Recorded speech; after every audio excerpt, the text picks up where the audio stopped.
L. Ron Howard wanted to start a cult. L. Ron Hubbard. That's 100% L. Ron Howard. It's 100% L. Ron Hubbard. It's 100% L. Ron Howard. 100%. What you gotta do is break him down. You gotta L. Ron Howard him. That's not a thing. So much about Scientology except the guy's name. That's the easiest part of it. What was it? Would he invent Scientology like after he directed Backdraft in Apollo 13? No, that was Ron Howard. I'm talking about L. Ron Howard. Oh my God. Guys, can we please stop? Hey, is it weird to laugh at your own jokes, sort of? I mean, Nah. I can't. 2024. We can laugh at that. We can laugh at our jokes. My mom says I look like the guy that's arguing, the dude with the blonde hair who's saying it's L. Ron Howard. She says I look like him. That's adorable. That is such a funny intro. What's funny is I don't even have an intro. I don't know how to do any of that. I gotta help you with that. You know, I am. This is what I just have to say I was laughing about this yesterday. Yeah. I am 13 people away from 17,000 subscribers. Oh my God. And I don't know how to make a thumbnail. Like, it's crazy to me that like I don't have anything fancy on my channel. I don't have an intro. Yeah. But somehow they keep coming, Sterling. I don't know. Well, here's the trick. Different. There's several things if you study the subject of YouTubeology. It's content, personality, and quality. And I think you just have to have one of those for it. What? You just have to. No, you have the best. You have the best set dress. No, I have the best set dressing actually. I think I have good set dressing. I think you have the best wardrobe, for sure. I disagree with that as well. I'm not really sure yet what I bring to the table still. I've said this. Like, I bring a tiny appetizer, like tapas, and it's not enough. I feel like I don't bring much to the table, and I'm shocked. I don't know why these numbers keep climbing. It's silly. And I disagree with you because I think you bring conversation to it. I think a lot of it's informative, this sort of stuff, storytelling. You bring just a conversation. And it's a fun conversation, and people get to see how you are, how someone that's survived a cult gets to act, and you give them a little bit of an insight into your family, and you're also just fun to talk to. I hate to tell you that. Oh, well, thanks so much. Definitely, you are right about one thing. I don't run out of conversation, Sterling. Ever. No, it never happens. Aaron has the dead air fear. I don't have that. No. Neither do I, actually. But what is also good is, I don't know if you know this, but you have wit. You have a quick response to a lot of things, which is also enjoyable to listen to. But I really didn't want to start the first 2 minutes of just praising everybody. It's a habit I have. But you do have that habit. I'm here with you on Sundays because I love talking to you on Sundays. I love Sundays with Sterling, you guys. I hope it never goes away. It never goes away. But I keep saying he's going to get popular and he's going to get poached. No, not at all. And you know, it's interesting you say that because, like, so if I'm going on by myself and I'm doing a subject like Tom Cruise or a specific Scientology subject that's detailed, I'm nervous, really, really nervous. It's where am I going to go? Am I going to say it right? Can I pause correctly? Make sure I have my facts exact. But when I'm talking to you, it's just open. It's relaxed. There's no very relaxed. Right. I mean, I saw Kelly Copter did a fantastic video today, and she got on and did a live by herself to talk about the recent events on SPTV that we all know about. And I thought she did a fantastic job. At one point, though, she lifted up her hands in front of the camera and you could see her fingers shaking because, I mean, it's a lot of pressure to speak up on something where you know you may be attacked for your view or some people might not agree with it, et cetera, et cetera. And I don't want to keep going on that subject, but it's fascinating how much it takes to go on by yourself in a live. And I think this video with you once a week is my break from any of that because it's just a fun conversation. We don't know where we're going. We don't talk about it. In fact, sometimes I forget to text Reese until an hour before. Like she always goes into Sunday, guys, not knowing when I'm going to go on. We just said we're going to go on Sunday. It's kind of the new Aaron. Aaron does the same thing. He just hits me with it. Sometimes he'll be like, no time today, but how about tomorrow? And so then I like go wash my face, take my makeup off. And he's like, can we go on in 10 minutes? I'm like, are you kidding? Like, It's funny. 90% of the time when I go on with Aaron, I get a call. I'm showering now. I'll be there in a second. I'm like, Yeah. okay. And Yeah. he comes in all red. Oh, I know. I love Aaron, but that drives me crazy. He's the opposite there. I have to be more scheduled than that, but it works. Yeah. Somehow it works. But yes, I appreciate it. I'll tell you, I don't ever get nervous. I was driving with Jeff yesterday and we were talking about this, and I couldn't do like make a video, edit it, and then put it out there because that would feel too staged for me and planned. I do much better just rolling with it off the cuff and not knowing what I'm going to say. Honestly, I do better than like, what am I going to do? The only time I was telling my chat this last night, I have not been nervous. I don't even think I was really very nervous on my very first live, except last night, Sterling. I have all these subscribers and I had like 1,200 people, and I almost wanted to be like, can you get out, leave? I saw that, Reese. I saw was that like, part. Yeah. I'm used to 400 or 500, but that many people, I felt a little bit like, put on the spot. And I thought they're going to leave. I just kept feeling rejection, that they were going to be like, you suck, like, get out of here. You don't have anything to say that's important.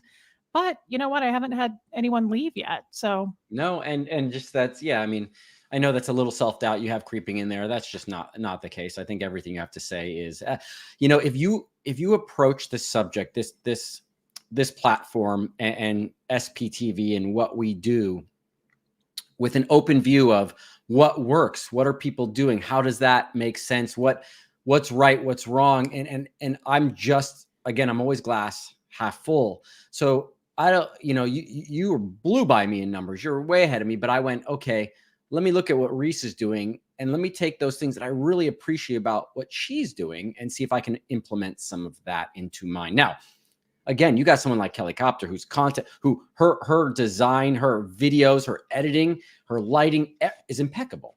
It's so good. Plus it helps that she's like super gorgeous and perfect looking. And let's not negate the English accent, just kind of takes it to another level. But and it's funny because she mentioned she does not like getting compliments. So I'm sure if she watches this, she's going to be a little uncomfortable. But I think it's an important thing, and I've always done it. It's not that I'm trying to love bomb you. If I hear or see something I get excited about and I want to say, I just have to say about it, and it's going to be complimentary. The same way, if I'm going to criticize something, I'm gonna get be out and say I don't like that way that was done. I don't think that was okay. So there's both. I tend to obviously see more of the good stuff and everything. That being said, yeah. I mean, I would say that's my favorite quality about you, Sterling. And I would say most people would agree with me in here. I'm sure everybody has their favorite qualities about you because you have a lot of good qualities. But just coming from a female's point of view, not a lot of men, kind of what you just said, have that quality. I don't think. I think you're really good at, you are good at complimenting, but you're also good at criticizing. Like, you're very open about that. And I love that about you. I think that's why you and I jive so well. I think we do great. It probably is. Love us on Sundays. I get so many private messages of, I love you and Sterling. As a matter of fact, when I did my video the other day about Aaron, right before you did yours, I got some private messages and people were like, it's like a divorce, but as long as you and Sterling don't break up, like, please stay together. And I was like, we're not going anywhere until somebody poaches him and he finds somebody else to go with on Sundays. But no, I think people really like us chatting. Yeah. And that's what it is. It's a chat. It's a conversation. I'm just going to ask Aaron to please stop doing Sterling impersonations when he starts his videos with you, please.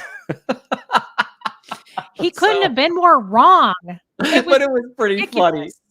He did a good. It was a good attempt. He's a punk. He is a punk. I thought it was. He was like, Reese, you smell amazing. I know. It was something else. It was something else. Oh, before I forget, John Shatowski. God, I hope Shatowski. Thank you for the hat, by the way. Awesome. I appreciate it. John sent you that? He did, and guess what? Now this is going to be my beach volleyball hat starting next season when I finish rehabbing. That's my hat. That's a cool hat. I thought that was maybe Aviator Nation. Dude, he rocked it on this. He killed it on this. And I bet you he thought I wasn't acknowledging it because I didn't answer my mail for almost 2 weeks. So I just found it in there last night. Oh, that was really nice. He sends some cool hats. I have a lot of hats from him, but that is a cool one. That is a really nice hat. So cool. Wow, John, that was so sweet.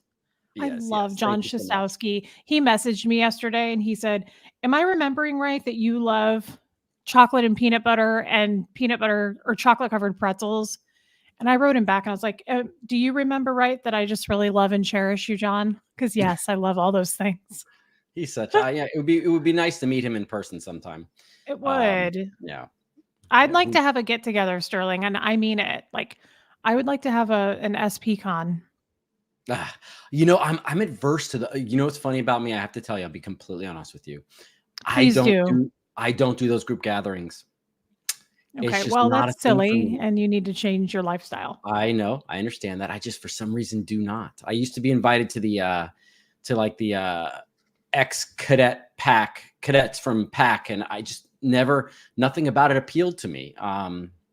Well, I that don't know was why. in Scientology, so I Well, can no, guess so why. this is when we were out of Oh, the Scientology, X? Yeah, okay, okay. but Um, I don't think they were all ex-Scientologists at the time either. So that may have been what I was. I don't remember exactly the details, but it didn't. I just, I don't know. I don't know. what does this mean? Can you kind of define the terms here, though? Like, are we Oh, never gonna meet then, you and I? Because you don't no, like absolutely. No. Like okay.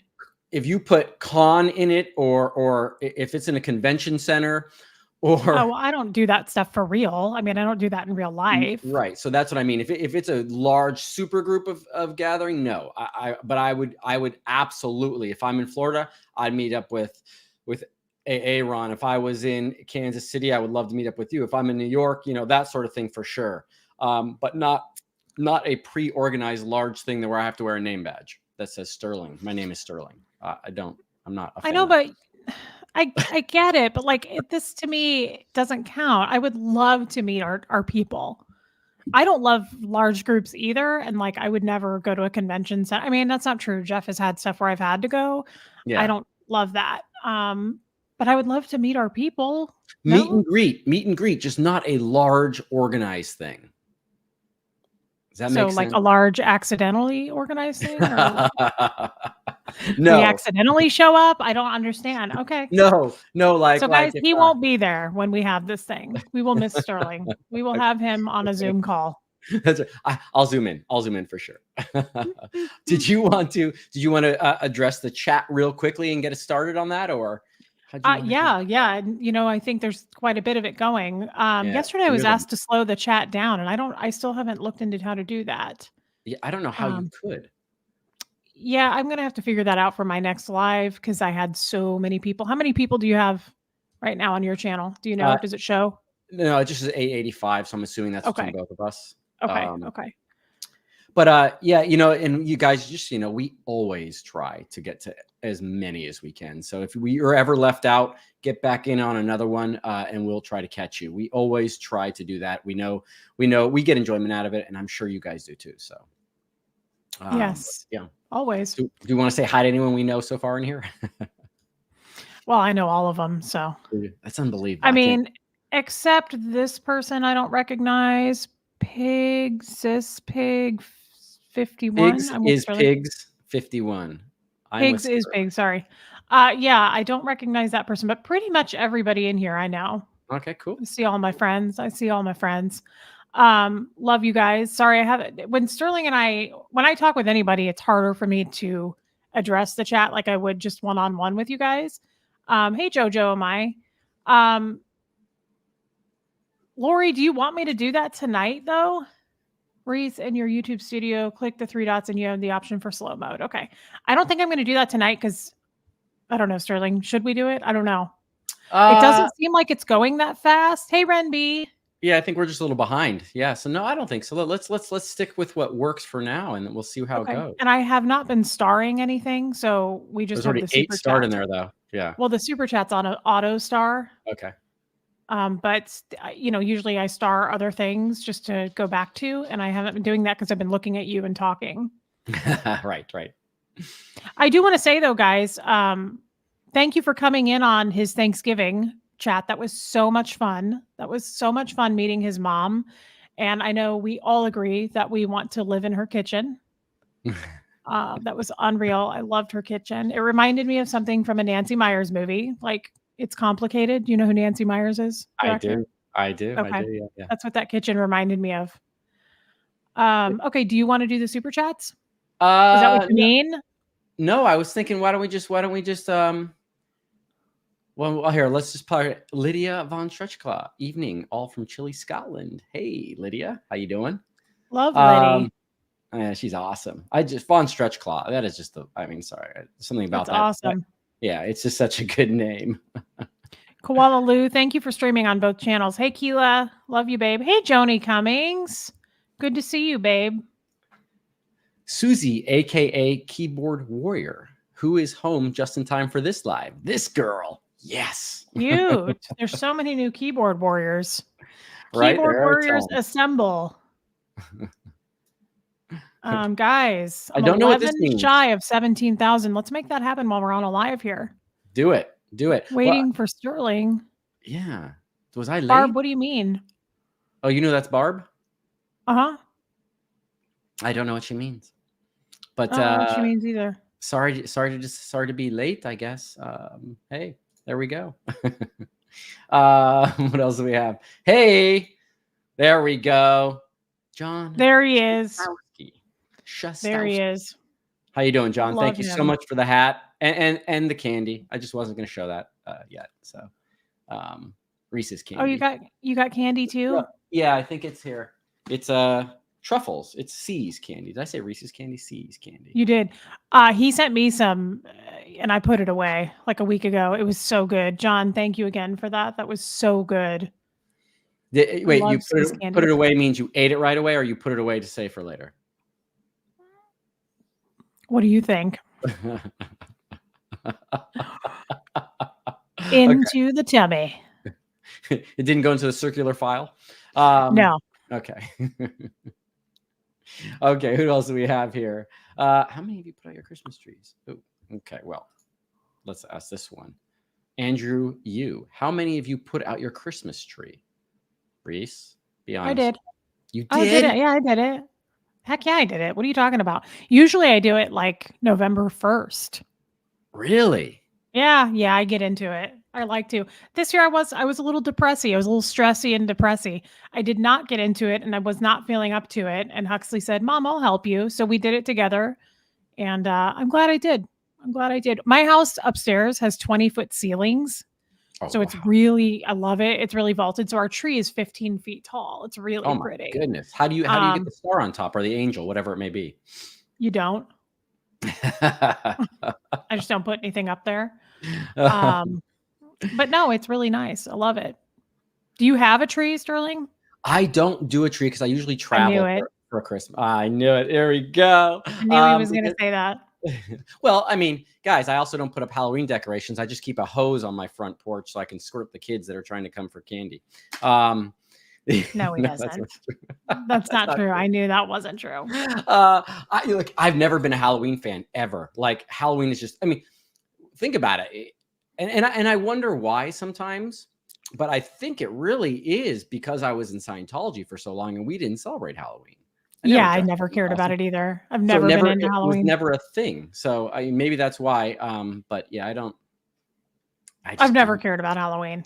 Yeah. Destroying cults. Hey, Howard, happy Sunday. Having a child, you kind of have to care more about it. Like when he was little, it was cute dressing him up. But I didn't have like a history when I was little of Halloween. I don't have like memories of that. Okay, I'm going to judge you on this question though. Are you using all white lights in your Christmas tree or are they colored? No, I have a really cool tree that switches every second from white to color. Okay. Goes back and forth. Yeah, I really like that. I like that. It's pretty cool. It's because I like both. And I like it because it kind of flashes into the bedroom all night long. And I kind of like that. It's like really pretty, like glow back and forth. It's not like crazy, like it's like soft. It just kind of, what does this look like? This looks like a seahorse floating, just very carefully floating by, drifting. That's what it looks like. My tree looks like a seahorse. It more looks like you're spreading Parmesan on a pasta, but that's, it's whatever you want to call it. By hand? Ew. This, like you don't grab it and sprinkle it and no? No, I don't really want to touch my cheese with my fingers. Okay. I use a spoon, if you will. This is Parmesan. This is the seahorse. Okay. Get it right. I'm trying. Does your mom put up a tree? Oh yeah. Oh Yeah, I was gonna say her. Just judging from her kitchen, I would guess she has a really fun tree that she got at like Crate and Barrel. Something. Yeah, no, she's got such it's she got such fun taste, impeccable. Mhm. Man, it took so long to clean up after that dinner though. It took 4 of us like 45 minutes to do the dishes, and I kept bouncing around from the most favorable position so I didn't have to ever touch anything really dirty. Such a But helper. yeah, He's no, always jumping in to help, I'm guys. You so could right. tell from that video on Thursday how he I'm was there for you. sprawled out on the couch. How happy was my mom though? Oh my goodness. She was so cute. She is actually very shy in real life. Like she's not the person that will talk to anybody everywhere. Not really shy, sort of shy. But she was so funny when I had her mic'd up and she would giggle in the background. I did not get a shy vibe off of her. She's a very pretty she was, lady too. I thought she had a really pretty look to her. She yeah, kind of well, reminds me of my mom, like very pretty hair. She's yeah. aged well, I guess is what I'm trying to say. That's a good way to say it. That's a good way to say it. That's a good way to say it. I don't know how old your mom is. My mom is 67. She's close. No, she's younger than that. I don't remember how old she is. I know that's terrible, guys, but I just don't put such a big thing on and I don't want to say my mom's age on live. So You know her birthday though, right? yes, Okay. June Okay. 1st. June Okay. 1st. Yeah. Okay. That's important. I know that one. Oh, yes. Okay, Reese. Yes, by the way, I agree. Reese does look cute with that hat on.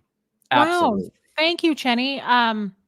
I love a beret, guys. I love a beret. I probably own at least 15 of them because you got to have the different colors. And I'm really into it. I've always been into it. Really can class things up. Oh, I look like a French painter. Yes, you do. That's what I was looking for when we first popped on. That was the word I was looking for. I Dang. couldn't get. Yeah. I need like a little palette and a brush. You do. You Thank so you, do. Janet. Thank you, I know. Janet. So nice. So nice. So nice. Okay. Here, Blake's in here, but we're going to get to you, Blake, when we get to the super chats. You're the man. He's awesome. I love Blakey. The good Wendy. The good Wendy. Hey, you two adorable ex-Scientologists. That's sweet. And I love the That dog. is sweet. Yeah, I know. Aren't these the nicest people? Again, I'm nervous because I've gained 2,000 people in the last week. So I don't know. They don't know me. I don't know them yet. I'm scared I'm going to let them down. But so far, they've stayed with me and they're really nice people. They are. And well, do you know that and just I love to introduce boring trivia, but Wendy is a name that did not exist in the English language until Alice in Wonderland. No, until Peter Pan. Peter Pan. I was going to say. Peter Pan. Yep. Seriously? That name. Yep. Wendy comes from Peter Pan. Yep. Never existed before that. And if someone finds something else in the chat, you can let me know. But that is something that I was told that I thought. Very beret. Yeah. That's cute. You start pulling up. You're so much better than me at that. You get to pull them up, please. I'm so much better at clicking on a comment than you. Yes, you are. Yes, you are. Yeah, let's hit 17 tonight, Yadira. I agree. Let's hit it. I think we need like 10 people. Anyone that's on my channel that's not on Reese, which I don't really think is the case. But anyone that is, 17 of you, hop on over to Reese, hit the like button, hit the subscribe button. But also, guys, go over to Sterling too. Let's give him a little love. Shelly is mentioning congrats to Sterling on the 10K, guys. That's huge. Thank you so much. That is a big deal. I remember what I was doing when I celebrated that night. That was a big celebration. And I'm doing my 10,000 research. Huge. I know. I'm doing my research on the fundraiser I want to do eventually. And just want to figure out if we're going to spend the time and all you wonderful people are going to contribute to it. I want to make sure it's really something that knocks it out of the park. For whoever it ends up being for, it is a special and magical moment for them. So, yeah. Very special and magical, guys. And Heidi, I just wanted to welcome you. This is her first live with us. I love that. Hey, Heidi, how you doing? Rhonda McNeil, they have been posting. My mods are posting the Facebook group, babe. What else is going on? What else is happening in the world? Sterling, are you like back on a schedule or are you still on like a holiday schedule? We need to know what's going on with your life. I might be getting back to a normal schedule next week. I'm hoping so, but I'm also hoping to have on a few new people, do some Q&As. I've reached out to one or two therapists to talk with them about some stuff. I need to reach out to the wonderful gentleman that Aaron had on his channel talking about the breakthrough in trauma, dealing with trauma. Jamie is his name. And kind of, I mean, basically, yeah, that's kind of it. Good news is I played tennis for the first time in about 2 months today without any pain. Wouldn't you know, getting on a stationary bike for a little bit actually helps get the blood flowing to the body and helps deal with inflammation. So that was awesome. Does it really? I'm Yeah, thinking about trying to like lift a weight once a week or something. See what that's like. I'm serious. I'm going to be 40 in July. So I'm like, maybe should I see about it? I'm never going to be athletic. Like that's not going to happen. What you want to do is keep the blood flow going. And so I would say stationary bike, because running can be pretty brutal on your joints. Stationary bike is a fantastic way, because you can do it in front of the TV while you're watching a show, and you just get everything flowing. In my mind, that's but I'm a leg guy, so a lot of the sports I play are heavy on the legs. So if you don't maintain, if you don't make a conscious effort to keep them in tip-top shape, you're going to get injured. So it's a bit of an uphill battle, considering my age is just going uphill. Yeah. And that's one of the reasons, guys, I just try to maintain my weight and don't lift any weights, because I don't want to injure myself. So I want to keep the ratio of the cheese enchiladas just where it should be. I don't want to gain, but I don't want to lose. I don't want to lift any weight. I just want to be careful about working out and stuff. I don't want to hurt myself. I don't want to pull any fat. So you have to be really careful, Sterling. That's the best thing I've heard in a long time. That was so good. I don't want to pull any fat. Guys, she's not. Okay. Guys, she is, and that's okay. I hate exercise. Personally, do not like exercise. I love sports. I'm being forced to exercise in order to continue to play sports. It's not fair. That's just how the body works. So. We definitely don't have that in common, Sterling. We have a lot of things in common, but definitely not that. I'm not sure if we lived in the same town, what we would do together, because, I mean, I would come watch your games and cheer you on. Forget, I'm an eater. Like, the misconception is I do need a lot of fuel to keep me going. I went out last night with the Swedish mafia, my good friends from Sweden, and we just demolished an Italian restaurant. Like we you are all about Italian. You are so funny with Italian food. Well, I'm lucky to have a couple really good places next to me. Really good okay. That does make a difference, honestly. Omaha, where I'm from, has some killer Italian food, and I guess I crave it more when I'm there. There's not any too great of places here, but it also puts me to sleep. It makes me so tired. Does it really? No, I mean, mind you, I did pass out last night on my couch, so it probably did make me tired. I just didn't think it did. But no, red wine and a bolognese or cacio e pepe. I never say it right. I love pasta. Love pasta. We actually have in LA this place called Uovo, which is just a pasta place, but it's mostly just a bar top, and you go there and they actually have the cheese right there on the counter that they make and do it, and they cook everything right in front of you, and they bring it out, and you could just do a sampling of all the different regions of Italy, and it's so good. Good. See, it's overwhelming. But that's too what much we would do, Reese. We would eat. Okay. Well, no, what? Don't be silly. You're definitely in the right place for me. I mean, that's the only thing we have in common.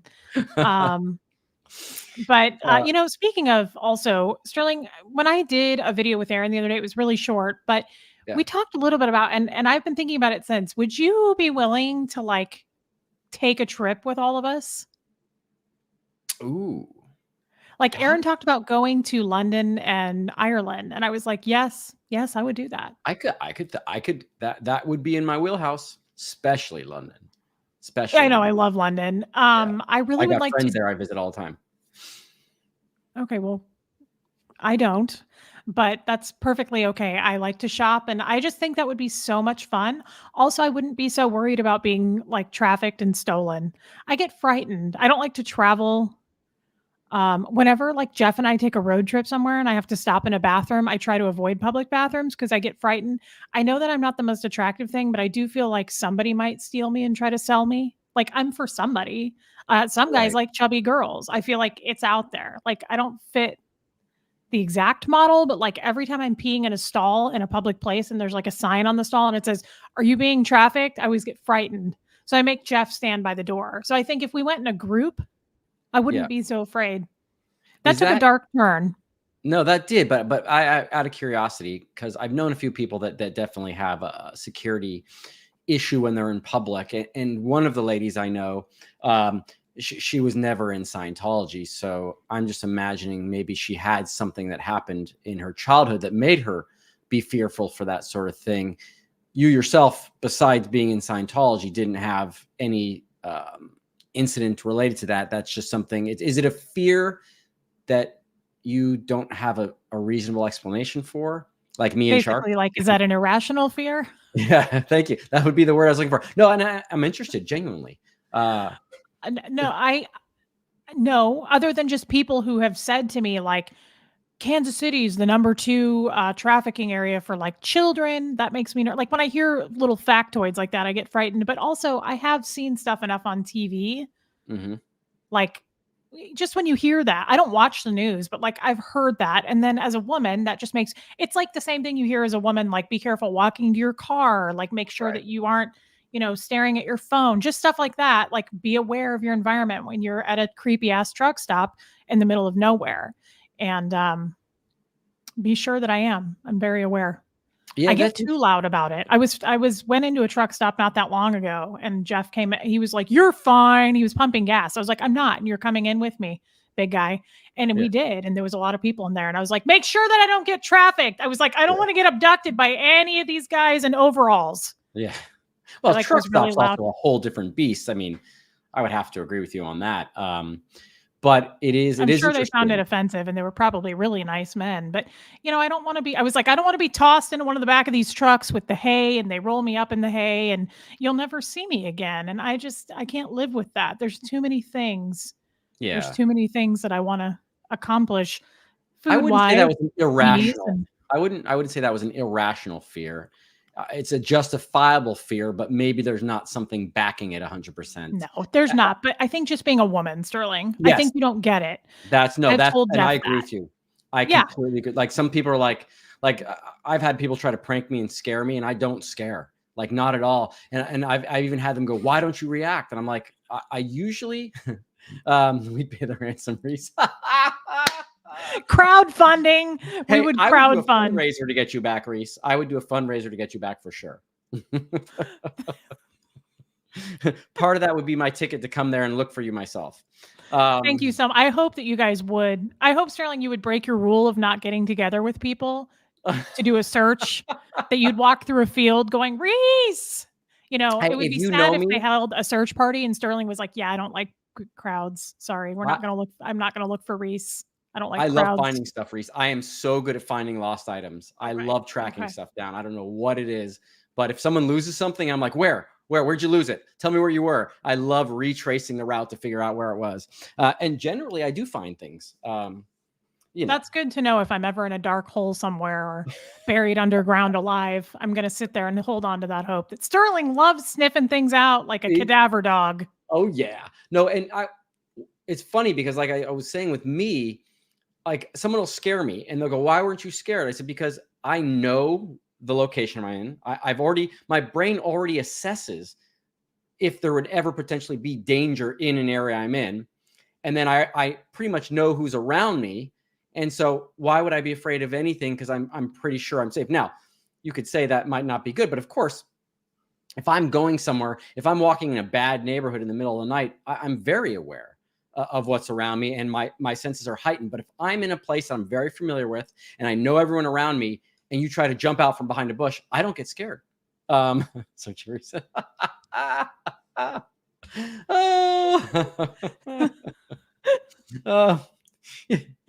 Well, look, she'll be Sterling will come for me. She'll be easy to find in a crowd. She'll be the most stylish one there.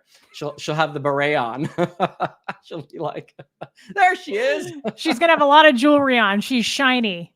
And of course, guys, I'm going to bring a boatload of cheese enchiladas, and I'll just be wafting them through the air because I know she'll be like, I'm here. Somebody help me. Is that onion? Is that cheese enchiladas? She'll Yeah, get the extra power to break out. it's my superpower, guys. Superpower. Guys, yeah, it's interesting. That's actually an interesting thought though, because Jeff is pretty oblivious.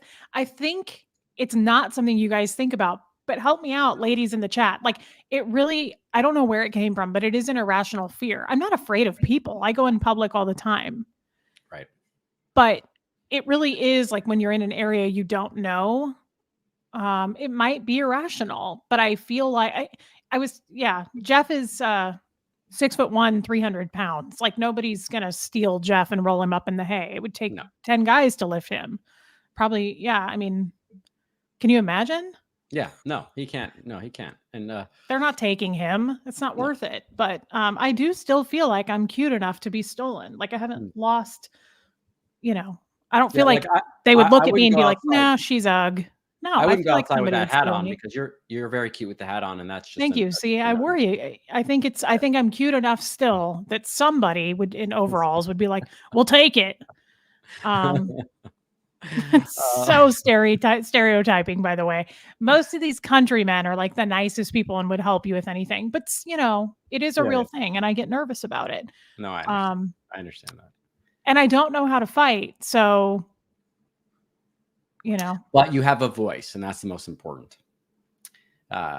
Use your voice. You always use your voice in that circumstance. You just scream as loud as you can if you're approached, or I mean, you don't take any self-defense stuff. I'm assuming. No, but you carry a can of mace. You carry fighting mace? Like Hannibal Lecter, huh? Do you carry mace or pepper spray? No, Raymond actually just brought it up in the chat. He sent me a pepper spray. Yeah, you should absolutely do that. Okay. Just remember, when you spray it on the person, if you're in close proximity, you're most likely going to get hit by it too. So just be prepared for that. The security guard where I work told me to get the pepper foam. He said, because it's more direct. And he said, you spray at the chest and then just kind of aim up to the face. But like, who's going to be thinking about that in that moment? Right. Yeah. You might pull it out and be facing completely the wrong way and be like in your own face. Right. Which is why I do think it's smarter to carry a fax machine. Just a small one. Just a tiny little fax machine. Well, they got scanners that are like this big now. So you just have to carry that in your purse and then you can throw it at them. Just really, really hurl it across the room like Dan. Yeah. Yeah. So it's silly. It's silly because like you asked me, is there anything actually to back up that fear? No, I think just movies, things I've seen on TV and just Taken. Yeah. Just, are you talking about the actual movie? The movie. Yeah. That was a good movie. That was a great movie. He has a particular set of skills. No, that was a fantastic movie. So good. So someone asked, by the way, grandkids galore. What show was Sterling on last night? I missed it. I did, like Reese and Aaron did a little Thanksgiving gig. I did a Thanksgiving video with my mom down in North San Diego, and Reese popped on as my guest. And by the way, I got some texts and emails from people that were like, why weren't we invited? It was a last second thing. And because Sterling and I are like this and he can't say it, but I will. And of course I go on with Reese all the time. So it's so easy. Hey, pop on. But it was, you know what? It was, I want to say that, it ended up being such a cool thing that next time I can't wait to have I want to get Jackson, Mike Brown, all my close friends popping in and saying hi and stuff like it would be such a fun thing to do. And so it shows the community and how we support each other. And I just think it would be a very fun and interesting thing to do. So we'll do that. We have Christmas coming up. I think it would be fun to do something on Christmas. It depends on where I'm at. Why? What are you doing?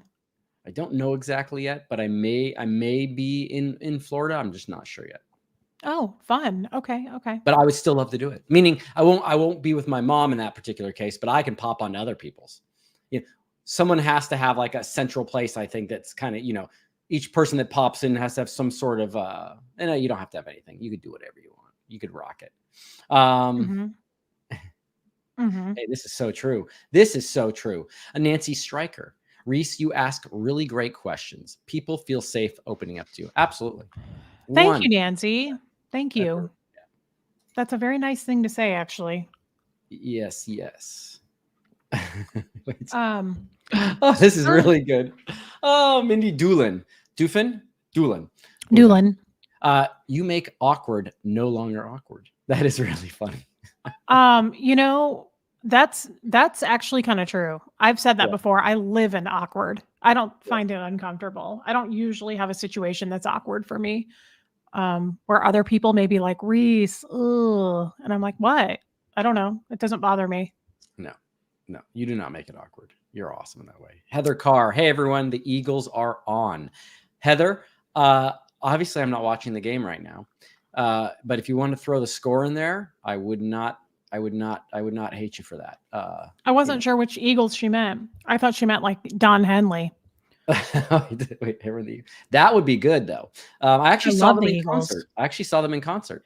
Did you really? I love the Eagles. Seriously, I love the Eagles. I love Don Henley.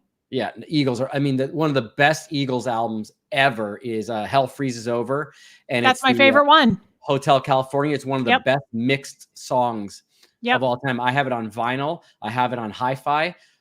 I will go insane over the guitar solo or the acoustic guitar solo in the beginning. It's so amazing. So amazing. That whole album is my favorite. I love New York Minute on that album in particular. What's that? All in a Row. Pretty Maids All in a Row. Pretty Maids All in a Row. That's my favorite version on that album. That's my favorite album by the Eagles. That's interesting. I did not know that. See, we have another thing we like together. Wonder Woman. Not Sterling just food. Needs to smell Reese through the mic. Aaron, that's a bit uncomfortable. Aaron did a terrible Sterling impersonation on that one. He did. He was so cute, though. He was like, "Wait, let me get in touch with my emotional side." I was on the floor in stitches when I saw that. He's a weasel. I was laughing so hard when I saw that. It cracked me up. I really missed Aaron. I'm so happy he took the time to hop on. I made him do that too. Did you force him? Well, I brought it up before he went live with his live. And I said, would you be willing to pop in because it's Thanksgiving? And he said, of course. And then I watched that live and I was like, ooh, I have a feeling he's going to like back out on me, because it was heavy. And I texted him and I was like, you're not getting out of this. You're still going to come on and say happy Thanksgiving. And he said, of course. I love Aaron. That was really sweet of him. That was really cool. And I didn't know that you guys had done that before mine actually. And so I was happy to go watch that. Mm-hmm. Yeah. I miss our game night. I really want to get back into that. Oh, guys, thank you for bringing that up. Yes. Yeah. So hopefully we're going to do a game night again soon. And I got sent this really cool game. It looks like it's called Bad People. So it kind of fits, right? Bad People, SPTV. But anyways, it's a game. Find out what your friends really think of you. So it would be a lot of fun to do with the chat, because what it is you basically read a card and then you guys pick who you think that most describes. And so this would be a perfect game to have like Mike with us, Mike Brown, because then you could get, because you want 4 people. Then you could actually get a sort of, and we could do a 3-2, but then you could get an idea of, what the chat thinks. And I'll give you, for instance, I'm going to pull one card out. I was going to say, can you give us an example? I've never heard of this game. Yeah, I didn't either. And someone sent it to me in 1 second. I'm completely butchering this thing. But like, okay, great. This is a perfect example. You know what? Hey, you want to just try it real quickly? Let's just try it. Wing it, brother. Chat, if you're all in there, we're going to do a couple. And then what you do is we're just going to keep an eye on the chat real quickly. We'll only do this for about 5 minutes. And I'm going to read the question or the attribute, the description, and then you guys just say who you think would be most likely to be that person. So we'll start with this one, which is pretty cool, actually. Okay. If we were all stand-up comedians, who would get the least amount of laughs? I know it's going to be me. Oh, I got to catch up to the chat. We're behind. Let's see here. I'm not behind. No, I'm behind. I'm way behind. The stuff I'm pulling up is from like 25 minutes ago. Oh, God, I'm not even close. This sounds like a fun game. Oh, it's going to be so much fun. So much fun. Oh, hey, look at Sterling. Yeah, no, it's Sterling. Okay, good. That's not really No, Guys, it's I don't know not. that that's Aaron. true. Someone wrote Sterling's Aaron. funny. Someone wrote Aaron. Oh. Okay. Maria Oh, Monroe, that's funny. yeah. Okay, so that's it. So see, this I think this is a game that they would that the chat would love. Okay, can you do one more? Because I want to throw Yes. me under the bus. Okay, unfortunately, I have a feeling I'm going to get this one too. Most likely to create a scam business. A scam business? Yes. I don't feel like any of us would.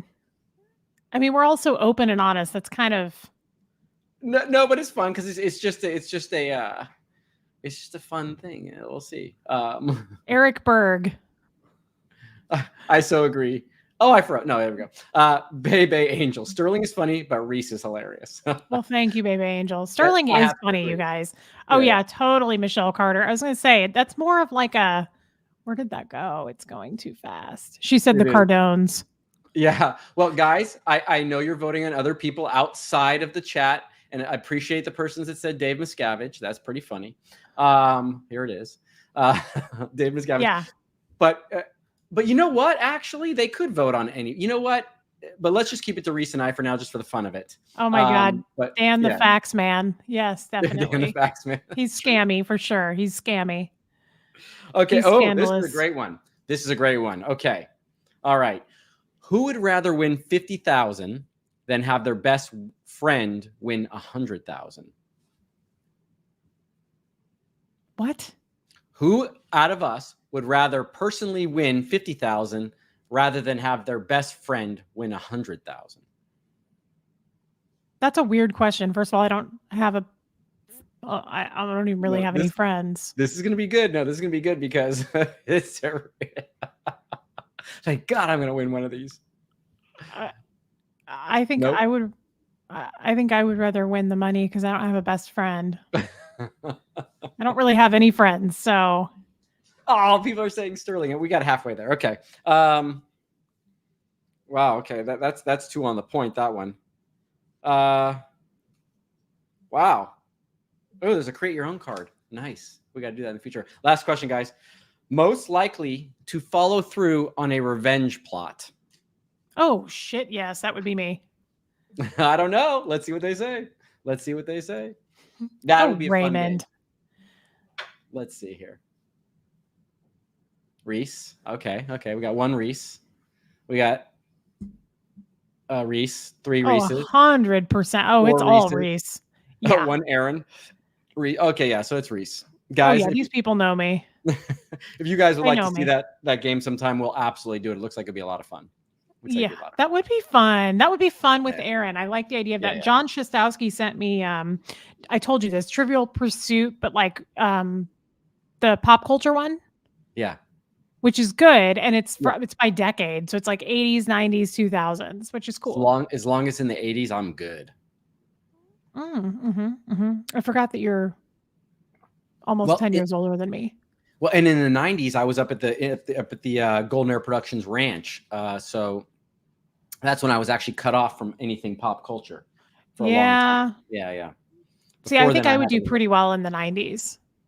You probably would. You probably kill it. But you were in Scientology organization. I was in the Sea Org, so I was cut off. You could watch TV at night, right?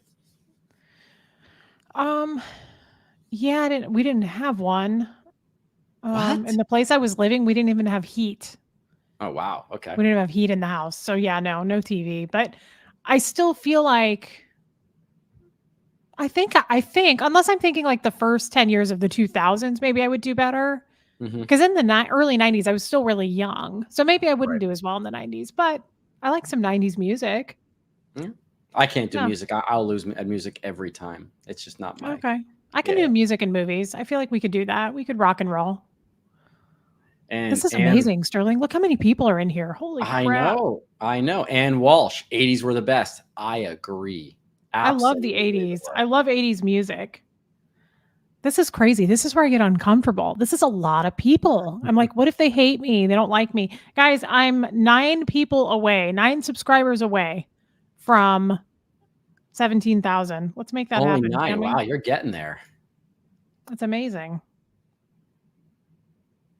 Okay, Um, Roxanne wins. Question: could you invite Nora to a game night? You know, I would love to invite Nora to a game night. I don't know her personally. Um, and I think she recently did a video where she's stepping away from YouTube due to harassment, which is a really sad thing to hear. That's never good. Here's what I know about Nora. I just heard about that. That's really too bad. It's horrible. One of my closest friends in the world, who was in the Sea Org with me and was on the punishment program called the RPF, or Rehabilitation Project Force.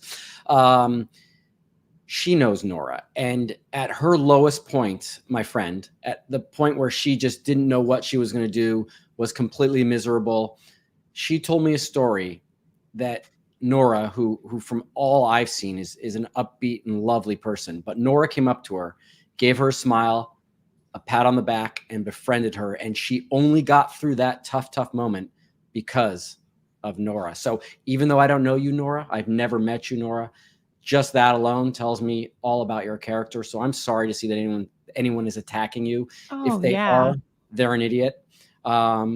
And you're welcome to reach out to me. I will try to reach out to you. But just the fact that you did that for one of my closest friends back in the day when there was no benefit for you to do that whatsoever, you just did it because you're a kind person. That I love. And for that, I would love to connect with you and talk. Oh, yeah. I think Nora is definitely the real deal. I did a live with several people with her in it one night. I really liked her a lot. But I'll tell you why I like her even more, because I didn't get to know her that well during that live. I don't necessarily love doing a show with like 4 or 5 people. We tried that on Monday Night Lives with Aaron. It gets to be too hard to talk. You know what I mean? Right. But she would reach out to me like after a live, if I had been crying or talked about something heavy, she would text me and say like, "Hey, I'm here if you need to talk." Like, I barely knew her. Right. Like what a big-hearted person. Yeah, no, I from what I see, I really like Nora. Yeah. Everybody's saying, who is Nora? Yeah. Yeah. So Regina Bassart, Nora is another content creator on SPTV. I think she started her channel maybe like 2 years ago. I believe that she did a video about 2 weeks ago where she said she was going to stop doing it because there was a particular creator outside of the SPTV network that was harassing her. And I think Aaron's spoken about this before as well. So she's just another survivor and a lovely lady. And, you know, I think if you just look up Nora Scientology, you'll find her pretty quickly on YouTube. You know, if you guys have the time, go say something nice to her, because I think she deserves it. And I really miss her voice and wish she would come back. But that's her choice, and she doesn't deserve to be punished or attacked by anyone after going through what she's been through. So yeah. And I will reach out to Nora, because I've been asked several times to either 1, interview with her, or 2, have her on game night, and maybe the game night would just be enough to help her get through that whole situation, because we have a great time doing it, as you guys can tell. And yeah, there we go. Yeah, it's really too bad. I just recently found out about that. It's incredibly disappointing. And I don't know much about the terrible person that was harassing her, but I did just find out like this person did a video with me in it the other day. And I went and watched the clip, and it was really disappointing. I was really hoping for something with a little more gusto. He called me Jabba the Hutt. And I was like, oh man, you're having all these original thoughts over here. Like, that was disappointing. I really thought you were going to have a little more to it. You know, it was kind of a bummer. Kind of fell flat for me. I was like, oh, I really thought you were going to be more descriptive, but. Yep. He's just a negative person. He's a negative person. Guys, there's Nora's channel. Thank you, Retired Red. That's sweet of you to put that up. Really appreciate that. So nice. Yeah. I don't get affected by that stuff so much. As much as I'm afraid of like rejection and things.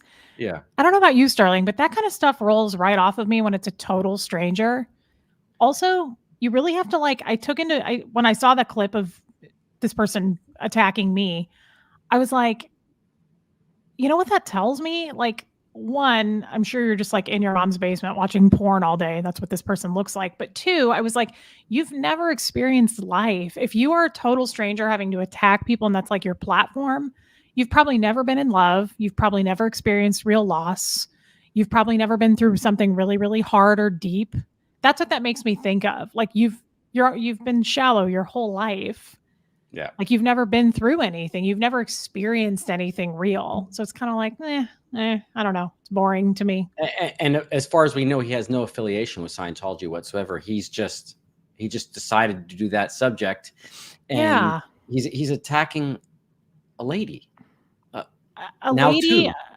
yeah. Someone, yeah, and he's a man, and they're telling their story. It's kind of unfathomable to me that there's people like that, but I understand there are. I get that.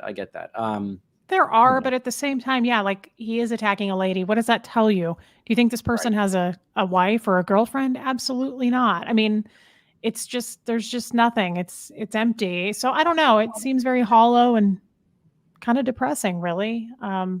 It is. But I really expected more. I've heard terrible things about this person and like how he's really tried to take people down. And when I saw this clip, I was like, that's it? Job of the Hutt? Like, that's it? That's so original. I don't even want to give him the time. I don't even want to give him the time of day. Me either. But people like that, I just have to say, like, they're just empty to me. It doesn't really do anything for me. I love Amanda. Hey, gal. Oh, I did hit 17. Reese, you got 70,000. Congratulations. Oh, yeah. Thank you, everyone, for doing that. It's crazy, guys. Thank you. Thank you. Thank you. That's amazing. Let's get Sterling's numbers up, too. I know we can do that. Guys, we're not even going to list the person's name. He's not worth it. It's not worth it. I'm not going to platform him. Thank you for asking. You probably do it out of concern. I appreciate that. But no, it's really not worth it, guys. And yeah, we just wasted too many minutes on it to begin with. So I feel like there was something I wanted to ask you, but I don't know. Brianna Miller. Okay, I guess I am muted. I hope not. Brianna, you're not muted, babe. What does that mean? You had a question and we missed it. Put it in again. All right. Oh yeah, Yadira. Woohoo, 17K celebration. Let's party tonight. Absolutely. I'm bummed, Reese, we can't play. Like, how cool would it be if we could make a playlist to play in the background when we're talking of the songs we love the most? I don't understand why that's not an option on here. I don't understand that either. Like, do we get in trouble for that? Well, you would get a copyright strike, but in the end, all you're doing is promoting it. Let's say someone hears a song they've never heard before, they like it, and they're like, I'm going to go buy that. Well, not only that, but like, what's wrong with playing music on a public platform like this? It's no different than walking into a store and music is playing. I don't really. And I have an argument about that. I've always not. So when you buy a song, you don't really own it. You're just renting it because you can't. Like, if I buy a song, I'm thinking, as long as I'm not making money off the song, I get that. I can't do a commercial with the song in it. But if I'm doing a video of me, on vacation and I want to put a really good song to it, if I'm in Cabo and I want to use the Zach Brown band, Toes in the Sand song, I forget what it's called. Someone will know it. Why can't I use that and post it? If anything, I've heard of so many songs by watching other people's travel videos that I've liked because of the travel videos that I went and bought. That's the part I don't understand. I'll never get that. I don't really get that either. No. It doesn't make a lot of sense to me. Yeah. Doesn't make any sense at all. Now, what else doesn't make sense to me, though, is like, how can you use your intro and your outro then? How are movie clips not a copyright strike? So because you're using them for commentary, or because you're allowed to. So I think you could play music if you were doing commentary on the music or talking about the music. But playing it in the you know what? I got to be honest with you. I could tell you logically what I think the reason is. I don't know. I just know the music is the thing that gets you dinged usually. Yeah. Weird. Okay. I do know that you can put clips on your videos if you're commenting on it, and of course we always comment on the clip in my intro. Always, we always talk about it. So yeah. Isn't that weird? I don't understand any of that. It just seems like you said it's promoting it. I don't get it. It's really odd. Yeah, it's strange. It is strange. Strange. Look at you getting all the congrats. Thank you everyone for sending congrats. Guys, it's amazing. Now, Sterling, how many? You've gained a lot of subscribers yourself, like in the last week or so, haven't you? A little bit, I would say. Yeah, I'd say. Okay. I'm not complaining about the numbers. It worked out well. Yeah. No, I'm amazed. I think there's this lady down the rabbit hole who did some commentary you told me about that. All the events of the last week, and she's completely unbiased. She's not associated to any of our channels, and probably someone in the chat right now, I'm gonna guess, when she was doing commentary, said, hey, you know, a couple people did some really good videos on the subject that are in the SPTV Nation, and you know, you should go follow them. And someone told me about that. I watched the video, and I'm assuming that's where a lot of subscribers came from. But the girl's just really well spoken. I believe she's a formal social worker. She's trained, very intelligent. So guys, down the rabbit hole, I believe, I'm sure someone's going to pop it in here for us. It was a really good show. And it was really nice to have someone I think it's almost impossible for any of us to be completely unbiased in our opinions on the matter, because we have friends, we have associations, we have experiences in the organization. This girl has none. And so her take on it was actually, I think, valuable and interesting. So I forget the name of the channel. So I think it's Down the Rabbit Hole, but please back at her. If you guys want to go. That's cool. That's a cool name too. I like the name of that channel. And she doesn't just do our stuff. She does a bunch of different content. But she's well spoken and polite and intelligent. So I love that. Yep. And I'm appreciative of her talking about us. I think that's so cool. Right. So nice, Nancy. I appreciate that. What number you on, Sterling? Let's get your sub numbers up too. That's so sweet. I appreciate that. I'm somewhere 10,000 something. That's awesome. That's really awesome, guys. We need to get that going. We need to get his numbers up. Someone check. Thank you so much. Sterling at 10.6. Oh yeah. See, he's almost at 11. He's not far from it. I love again, guys. Yeah, I do too. I love her. Yeah. She's amazing. That's so good. Making sense. Thank you, Reese. Interesting. Oh yeah. I was reading a comment. And it will happen, guys. Our numbers are obviously growing. It's like we've talked about. It's just organically happening. So I am thankful. I'm shocked. I just celebrated 15,000 last week. And so thank you. And welcome to all the new people. I hope you stick around. Like we've said, give it a couple of lives before you decide to unsubscribe and say Reese is annoying. They're not going to say that. Someone said in my live last night, they were like, Reese, I found your voice so incredibly annoying, but I gave you a second chance and now it's okay. And I was like, well, we have that in common. I don't like my voice either. That is a nice backhanded compliment, but it's still a compliment, isn't it? We got 50, not to make you nervous. We got 1538 in here right now. That's a lot of people. That's a lot of people. Do you guys have any questions for us? Yeah, right. Yeah. Throw them in there. It's kind of different tonight. Usually Sterling and I kind of, speaking of the rabbit hole, we kind of go down the rabbit hole and things. And we haven't done that so much tonight. We've kept it a little bit lighter. And, you know, I kind of like it. I like our flow. Eagles ahead, 28-24. Thank you, sports fans. I appreciate that. But you know what? While we're on the subject, because I'm so far behind. I don't even know where I'm at in the chat. I'll read something. That's a great idea, Sterling. I'm like, oh, what did I say? It was so long ago.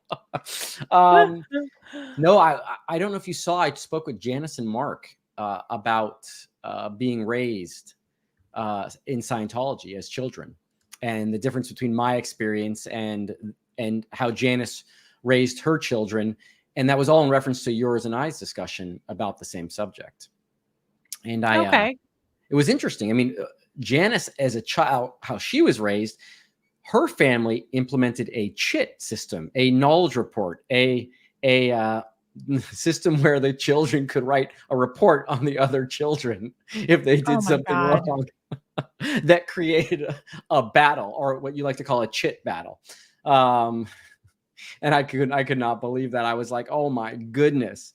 Because in my family, you know, when we had grievances with or Justin and I, we really didn't have anything with Jenna and Nathan because they were too young. But with Justin and I, we just fought it out. We would just slug each other in the arm or kick each other in the leg or whatever it was. But we did not write reports on each other, not once at all.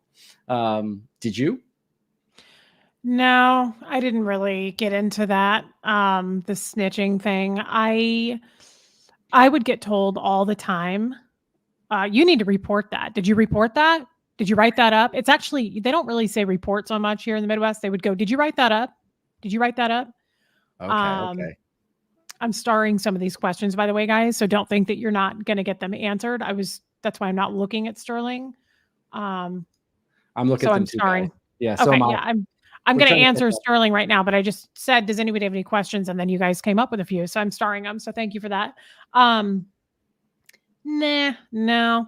That's how like everybody has their thing. I just realized that. You know how you would say like, I never really believed that, or I never really got into that. And I was like, I believed that fully, or Aaron being like, I never really used the tone scale. I thought it was stupid.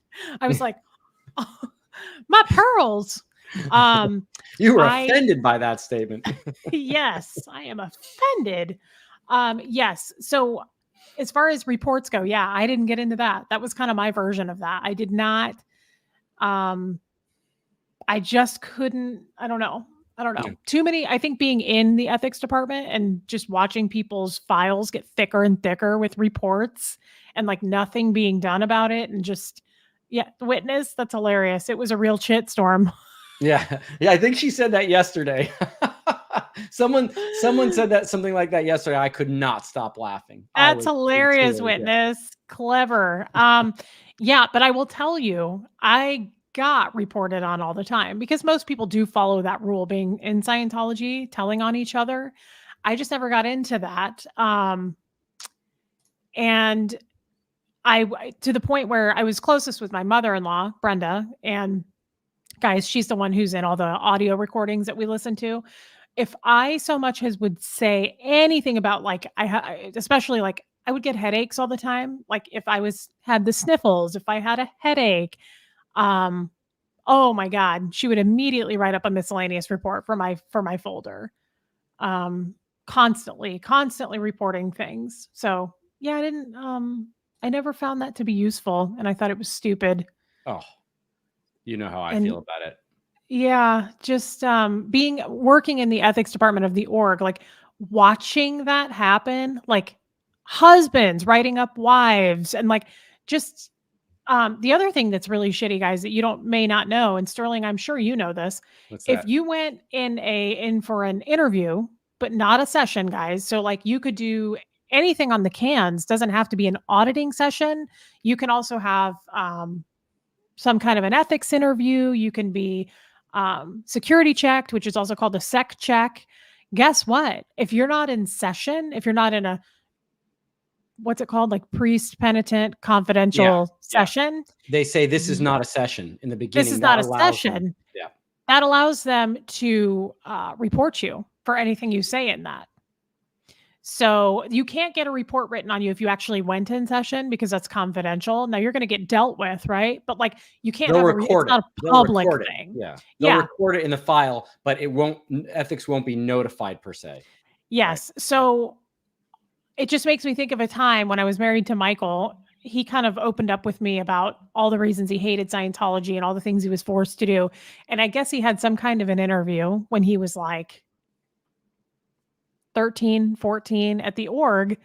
And I don't know what came up in this interview, but something came up and he was walking to the car that night to wait for his mom to give him a ride home. And Dan O'Connor, the senior CS of the org, had gone through his interview, I guess, that day after his interview. And he walked over to Michael at the car and he goes, "Hey, you're not going to do that anymore, are you? What you said in that interview, you're not going to take part in that. It's really unethical. You're not going to do that anymore, are you?" And I guess that like, see, Michael is the type of guy that like, he crumbles, he caves really easily. First of all, to do that to a 13-year-old kid is horrible. So he made the guy introvert, like hardcore. That's just like a core memory for Michael that he told me he hated because of Scientology. He hated that Dan did that to him.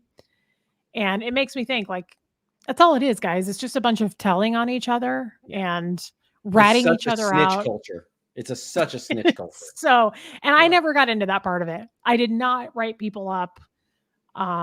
The only time I would write people up is if I came out of a session or I came out of an ethics cycle, which I was in a part of all the time because I was always in trouble. I would be forced to, like the ethics officer would give me a program after that and go, you need to write up what just happened there. You need to write these people up, whatever came up. So it's a constant.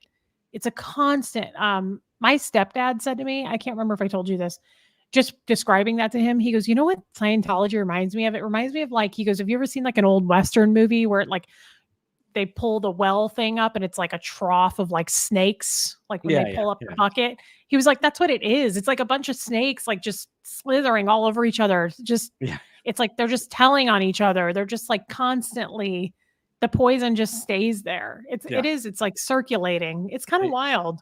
Yeah. It's such a, I don't know, snitch culture. There's no better description for it than that. It's so strange too, and very righteous. Like, like it'll be like you can get a chit for not putting your silverware in the correct place on the busing station on your way out of the cafe or the meal hall. That is stuff that's stupid. Or even dressing. I think I once had a chit written on me for wearing my Mark McGuire jersey. It was too baggy and it looked like I may be representing a gang or something like that. It's like, what? I should bring the ethics book down sometime, guys. There are so many different types of chits. Like there's an idle report. It's called an idle report. So if you see somebody around the org that's not scrubbing toilets like they should, or sweeping the floor, or cleaning in any way, or just like not doing their post like they should, you can write an idle report and say this person was being idle, and I just want you to know. How many different types of reports are there, Sterling? There's so many. I thought there was like 50. Yeah, yes. Like it gets super specific into. But what I hate, because if I'd known Aaron inside the church, there should have been a report for someone who's writing too many reports. And I would have written that one on Aaron. I was so calm. Too many. Oh, I totally would have written that on him. Oh my God, Granny G, that's hilarious too. Yeah, up G Creek. Any of you guys are putting stuff with chits? That's fine. Yes. Oh, that's so good. Do you have any of your books? Oh no. No. Okay. No. I don't have anything Scientology in my entire house. I went to take some trash out in our garage the other day, and I walked past my box of books, and I looked in and I saw that one book that's got all the, it's a binder type book and it has every assist in it. Oh, wow. I should get that out because I remember like bloody nose assists for an alcoholic. Like there's so many different kinds of assists. We should read through some of those just for a good laugh. Why not? I don't even remember. Again, we've spoken about this. It's funny how much people delve into things differently. Like, so let's just assume in Scientology or in all of our experiences, based on where you were positioned, you would be better or know more than someone else. So I was at Gold. I was at the international base. I was the same place Dave Miscavige worked at. Aaron was, highest he ever went was ASHO, PAC org, Div 4Sec. But I have to say, there is no person I've ever heard explain Scientology better than Aaron on the Lex Fridman show. Oh, I agree. That was a great show. Could not even get close to explaining it that much. He knew that part of Scientology inside and out. I, being at Golden Era Productions, could care less really about the technology because I really didn't deal with it on a daily basis. I was either pruning the trees or doing pre-press on the basic lectures and the Scientology promotion. So I was so hyper focused on my thing that the tech of Scientology really never occurred to me. And shenanigans. When the chin hits the fan. Oh, that's so good. That's so good. Yeah, anyway, so when that stuff came up, like when they did the survey at Golden Era Productions about everyone's knowledge of Scientology, I think I got 20% of the questions right. I had zero knowledge of actually what Scientology was because I didn't really care that much about Scientology at the time. Like you just said, sorry to cut you off, but like you were in a different part of it. It probably does matter if you worked in it. What part did you work in? Yes. Me being in the ethics department, that's what I was always in. That was what I was always a part of, seeing people write people up and get into trouble. And that does make a difference. I'm totally going to bring the ethics book down here and we're going to talk about the different types of chits. It's crazy, guys. It's crazy. It is. And by the way, if anyone has not seen the Aaron Lex Fridman, interview, and you still have a few questions about Scientology and what it is and everything about it, you need to you need to go see that interview. I'm assuming most of you have, but you need to go see it. It's fantastic. They just want all of you all to be chit stirrers. Okay, I'm sorry. Mary, a chit is just a report. A chit is just a report that you write up on somebody in Scientology. That's all a chit is. And I think chit is actually a British term for like knowledge report. It's basically the same thing. I think it actually, you know, like you would give someone a demerit or a chit, right? Are you chitting me? Armine. Oh, Armenia, is that a Shih Tzu? Shih Tzu? Armine, let's see. She's a good friend of mine. Yeah, it looks like one. It does. God, he's cute. All right. We had one of those as a kid, my dad and I, my little brother. Oh, so cute.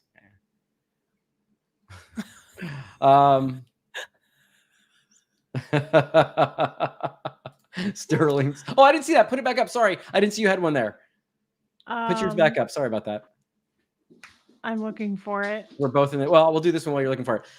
Harold Finch. I like Sterling style. Just slug it out. Don't waste the paper. Yes. That's right. Conversation.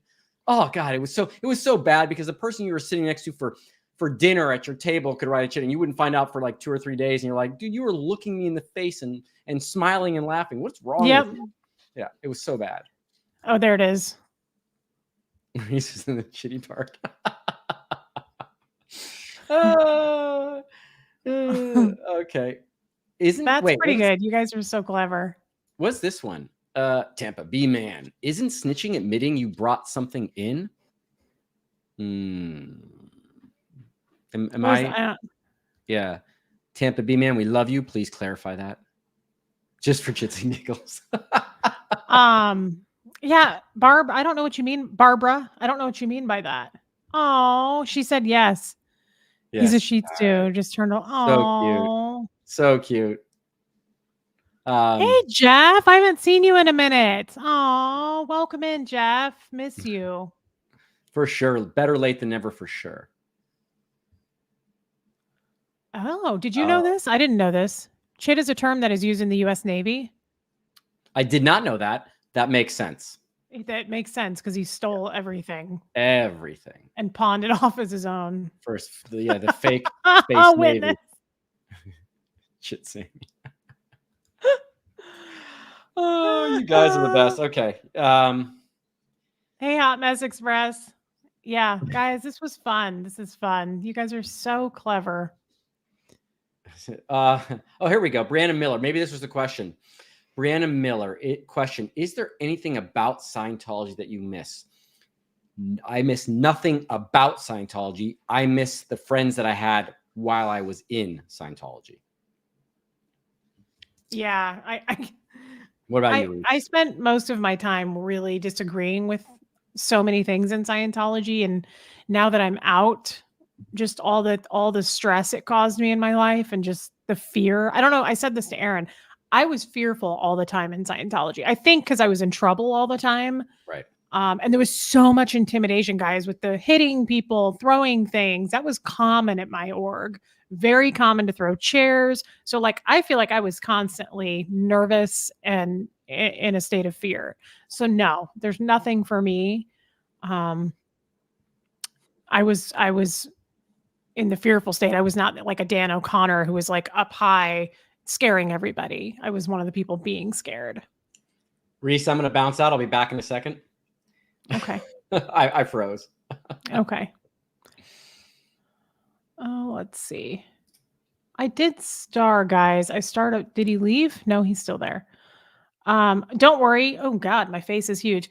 Miranda, I do have more recordings. I sent them to Aaron, but Aaron's been out of town. He's just kind of been out of town. So he has the recording I sent to him. We're going to play it here anytime real soon. I need to get on him about that because those are fun. This was a fun night. We didn't really have as much of a topic as we sometimes do, but I think this was really fun. And thank you again for helping me get to 17,000. That's amazing. I can't believe it still. I just can't believe it. Every time I think about it, I can't believe it. I'm like, who would follow me? Guys, thank you. Thank you. Thank you. It's amazing. Let's see. Hopefully he comes back.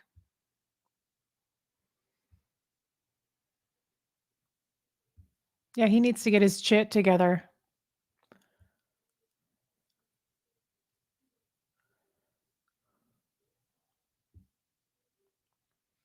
Mara, where'd you go? I love Mara. Just really pisses me off that you were feeling that way at the org all the time. Love you, Reese. Thank you, Mara. Yeah, it was a nightmare. I love you. Hey, no, don't click it. wait. Okay, here we go. Erling loves to play that game, you guys. It's so cute. All the powers at my fingertips. I'm a mouse warrior, not a keyboard warrior. I was answering a couple questions. Sterling, should we go through some of these starred ones? Because people did have some questions, and I know that you wanted to keep it to like an hour and a half. Yeah, let's do it. Let's Sterling, are you no. Wait, that's not the right one. No, it's running away from me. No, I'm not. Thank you for asking though. But I am having a wonderful little margarita. So yeah. I deserve Good for it. you. I play tennis. Yeah. I myself am enjoying some grape electrolytes for whoever so you're wanted doing the to know. opposite. You're actually helping your body. I'm kind of making my liver work harder. Well, I don't drink, but I'll that's put right, away you told me the that. chocolates from John. So I harm my body in other ways. Here, Okay, this is let's interesting. see. Sorry, I got to pop this one up. No, that was not Atkins in Texas. Yay. That was not interesting, but thank you so much for the yay. Well, here we go. You know what? Here we go. This one. Leslie Drew, just listened to Jenna's book. Why are females referred to as sir? Thank you for listening to Jenna's book. It's actually right back here, guys. Right here. That's my sister. Oh, you know what? Here. Yeah, I have that book. Somebody just sent it to me. And, she sure was a cute little girl. Yeah, she was. And sir, it's just because in L. Ron Hubbard's fake Navy, anyone that was an officer or a superior to you, you would refer to them as sir. But you could also refer to him as Mr. You'd actually also refer to him as Mr. even if they were a female. So it's just a weird idiosyncrasy of the Sea Organization. I mean, guys, it's called the Sea Org, but 99% of all the Sea Org is on land. So, do I need to say more? It's just a dumb thing. Makes me think of Ferris Bueller every time. Call me sir, god damn it. That's right. That's when he was getting him out of the Cameron. Guilt tripped him into letting the daughter out. Yes. Such a good Call me sir, god. I know Huxley loves that movie. Real quick, make it make sense. Thank you for asking. It's a little bit better today, but I did kind of hang out on the couch most of the day. Raymond sent me, guys, our good friend Raymond, he sent me a heated water bottle thing that like heats up, and it was so nice because Sterling, sorry you have to be a part of this because it has weight to it, and it's got really hot, so it did help. But it's better today. It's definitely still there, but it's better today. So, like I said, I'm going to talk to my OB about it. If it didn't get better, I was going to definitely call and go get in tomorrow, but it's better. So, and I have taken no Advil just to see intentionally, like, how bad is this going to get? So thank you for asking. Make it make sense. Sorry, Sterling. Sorry about that. No problem. Hey, I've only got 4 starred in my chat. Is that because I rebooted and came back in? Oh, probably. Did you have only 4? No, I've got a ton. Good. Okay, good. Because I've been starring some interesting questions. Now I hate that I might possibly lose that. Anyways, I'm going to let you pop them up if that's okay with you. I'm going to have to. Yeah. So, Christina, regarding the recordings, do you think your ex-mother-in-law is aware that due to those, she is in the trouble she is in now? Oh, yeah. If we love you, and it's obvious why you were getting so many. Oh, thank you, Christina. What a little angel. What a sweet pea. Just nothing but a little baby asparagus. I definitely think so. Yes. I'm sure. I think about her all the time, actually. Yeah, AB Dazzle, it was Shark Week. I started right in the middle of making a potato casserole on Thanksgiving. It was really sad. Sterling didn't know that while I was sitting there chatting with him. I was dying in pain. but I he did made me not feel know better. that. Yeah, well, I Thank you. didn't really want to shout that out in front of your mom, but Thank yeah, you for it putting on was a brave bad. face. It was hard. Yeah, I It was appreciate rough. that. It was super painful. Um, yes. I think she knows. Like I said, Bo, what's wrong with you, Bubs? You all right? Okay. Um, I think about her all the time though, and I think, is she in trouble? Is she in town? Is she in a hole? Oh, he's a nice person. Um, I think about it all the time. Let's go to some of these. Do you want me to save the super chats? You're weird about super chats. You like to do them at the end. No, let's just do whatever order you think's best. Yeah. Okay. Blakey. Hey Reese, what up, Sterling? Another rainy Sunday here. What's up, Blake? Also, Reese, looking good. Your style is impeccable. Well, Blakey, my God. Thank you so much, my little cotton candy fluff. She belongs in my mom's kitchen. And Thank you. Don't take that I'm saying women should be belong in the kitchen. She belongs in the kitchen. Well, hey, kitchen woman. No, I would love to be in his mom's kitchen, guys. It's a Nancy Meyers style. movie. Seriously. Her style. Okay. Glass. Thank you for your super chat, Blakey. Love you. Glass Fuse Muse. Reese, you bring a bit of sass and realism. Well, thank you. My goodness. Capital That's so sass. nice of you to say. That's so nice. Georgia, hey Reese and Sterling, you're so good looking. That's for you. Yeah, I think She's it's hey talking Reese. to you. I think she meant it. Hey Reese, Sterling is Nah. so good looking. That's how I think she. That's what. Yes. Yeah, that yes. makes more sense. Yeah. Yeah. Mia, love to you both. Why am I reading all these? Because you have a better voice. You want me to read this one? Disagree. You just tell me which one you want me to read, and I've got it. You do that one. Okay. Mia the assist. Mia, thank you so much for the super chat. Love you both. Was just watching your quick Turkey Day video. Scientology owns the patent on lapel mics. Thanks for the content this weekend. You got me through a hard holiday. Oh, that's awesome. Yeah, that's really awesome. I'm happy to hear that, babe. And thank you for your super chat, you kind little sweet pea. Massive mom. Two of my favorites, SBTV threesome, as the big bald eagle would say. It's a great day not to be in a cult. What is that's his new name? My dog is making weird noises. Yeah, he's half bald eagle, half angel. There we go. I love it. Massive mom, thank you for your super chat. Sue Cole, Sundays with Sterling and Reese, the sweet and the sassy. I like that. No, I usually don't get called sassy, but thank you so much. That's so sweet of you. Blakey, we're not leaving. You're our friends. You're stuck with us forever. I love that, Blakey, and I know you mean that too. Until I hit certain numbers, and then I just leave Reese in the dust, apparently. Yeah, he's gonna get poached. She's and then he'll forget all about me. Happen, guys. It's not. And he'll be like, "Who's Reese?" when he's like huge and famous. Tony's Hooter, bring people in 2 at a time to meet to meet Sterling. What? Bring people in 2 at a time. Me to meet Sterling. Oh, so large gatherings, groups. Okay. Yeah. Oh, so we'll just like put Sterling in a room and we'll bring 2 in at a time when we have the SP con. Yes. Yeah, that's not a bad idea, Tony Suter. And thank you for your super chat, babe. Bison 5360 wanted to say hello. Glad to hear everyone had a great Thanksgiving. Thank you, Bison. I feel like I haven't seen you in a minute, babe. Thank you for your super chat. What the heck is wrong with him? He's making weird noises. It's weird. Ty's channel. Hey guys. Hey Ty. I feel like I haven't seen you for a minute either, Ty's channel. Good to see you both. Reese, can you explain the gap? I've heard it referenced several times, missed it somehow. Thanks, friend. Sure. Real quick, I'll do that for you, Ty's channel. And thank you for your super chat. So I learned this in therapy, and it's helped a lot of people, including myself. You have you, okay? You have you here and everything about you. And then you have whatever the situation is. I don't typically say life, but like, let's say your marriage or your troubles with your mother-in-law or your boss or the Church of Scientology, whatever it is, could be life. You have what they tell you. You have what you know, right? So like, let's say it's your best friend on the other side. You have what they tell you and what you trust about them and all those things, but there are certain things you can't control, and that goes into the gap. So the things that they maybe they're lying to you, maybe it's a bad situation. That's the gap. You have to put all of that into the gap. And being a Scientologist, I feel, and Sterling may disagree with this, but I feel like I was told a lot that I had to control my environment and everything in it, meaning matter, energy, space, time.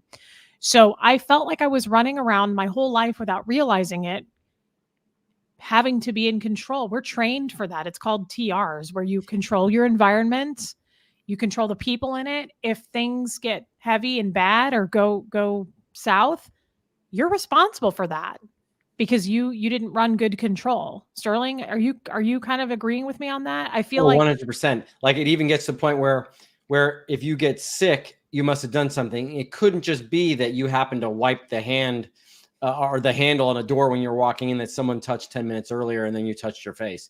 There has to be some circumstance you didn't fully control. It's not just you getting sick. It's if your environment even goes poor. If the people around you, if something happens, that means basically that you went the effect.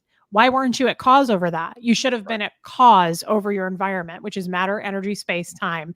So for me, the gap is even more powerful because I used to have to feel the pressure of having to control my environment at all times, not just me, my whole freaking environment. So I felt like I was constantly like a hamster on a wheel trying to make things be at cause over things instead of going the effect. So now that I know about this gap, I can put everything into the gap and go, I actually can't control that. That's not something that I'm even going to try to control anymore. And it really has taken a load off for me. I feel like I breathe better. I feel a little bit more like, that's okay. Like, it's okay. I used to go, oh my God, it's not okay. What can I do to fix this? Oh my God, oh my God, oh my God. It's a problem. It's a problem all the time. It's in the gap, guys. You just can't control the gap. There's nothing you can do about the gap. You have you, and then you have whatever the situation is. You can only control you. That's all. It's just kind of a nice little thought process. But yes, that's it. Amy Edge. Great. Yeah, it's just helpful. It was really helpful for me. Amy Edge. Hey, y'all. Hey, babe. Thanks for your super chat. I think being a Scientologist, and maybe Sterling, you're so chill. You may not have felt that way. And we were raised differently, but I know from a very young age, my dad was like, you're being a bank, you're out ethics, you need to do lower conditions. So I kind of felt like I was constantly dancing on this line of like, what's okay and what's not okay, and not crossing that line. So I kind of felt like I was constantly like this little monkey that like had to perform and do the right thing at all times. So I love not feeling like I have to control everything or walk that line anymore. But to be clear, I know I appear very chill when I'm on here with you. One is you, just your whole being makes it very easy for me to relax. But I'm pretty high strung. All my friends would say that I'm pretty high strung. I'm pretty detail oriented, even in my job. I want to make sure everything's perfect, but sometimes to a fault. Sometimes something happens and I think, what could I have done to make that a different outcome? But there's nothing, because sometimes chit just happens. It happens. It does. So no, I am actually more that way. But again, in this format, what we're doing right now is calms and relaxes me. Having this conversation with you. So you are seeing a very chill me, but in a normal workaday world, I might not be, or would definitely not be as chill as this for sure. Totally. That being said, there are some scenarios in life, some emergencies that happen. I do remain quite calm about them. And that was training. And from, some training I got while I was in the church, not Scientology related. But so no, thank you for the compliment. But yes, I know I'm chill here. I'm a little more high strung than you would think, but that's just, hey, as I get older, I learn and we let it go. Yeah. Let it go. And we do act differently in different environments. Work is a totally different situation, but I can just tell you, I only speak for me, like having my corporate job, and just having if I could just go back real quick in my timeline of life, everything was a big deal. Like everything was a problem. If it was a problem, like it wasn't just like this, okay, we'll deal with it. It's not a big deal. We'll get there. We'll cross that bridge. I never had that kind of thinking. It was like, boom, boom, boom, boom. We got to deal with this now. We got to, this is an out ethics situation. We got to get our environment under control. It was like this weird constant. That's how I felt growing up in Scientology. And so I just learned that in therapy not too long ago. And it just changed me. I was like, wait, he's right. Like I can't, not only can I not control that, I don't have to anymore. Right. I don't have to worry about what comes out of somebody else's mouth or how somebody else acts. It's not my responsibility anymore. I didn't go the effect of it. I don't have to have a plan every time something goes wrong. It's just kind of like, okay, well, that fell apart. Next, there's nothing I can do about that. And what's It's an interesting amazing feeling. It totally is. One of the things about Scientology that attracts people is the concept that you can be control over everything in life. And as an idea, when you're getting in, that sounds fantastic. Yep. These things, accidents won't happen anymore. But once you get in, that becomes a trap, because now you're programmed to worry about everything and try to control everything. You stress yourself out. You can't control everything. And when you get the simple advice that you can't control everything and that you need to just handle what you can in the gap, which I think is brilliant, all that stress comes off. So it's just funny that same datum, which kind of ruins Scientology for a lot of people, is the one that also I think tends to attract people, thinking that you can have more control over everything, which is Sterling, that was genius what you just said. I never thought of that, but that is so true, you guys. It reels you in because Scientology does give you this really brilliant idea of how would you like to be in control of your environment and not be the effect of everything and be at cause over everything at all times, matter, energy, space, and time, guys.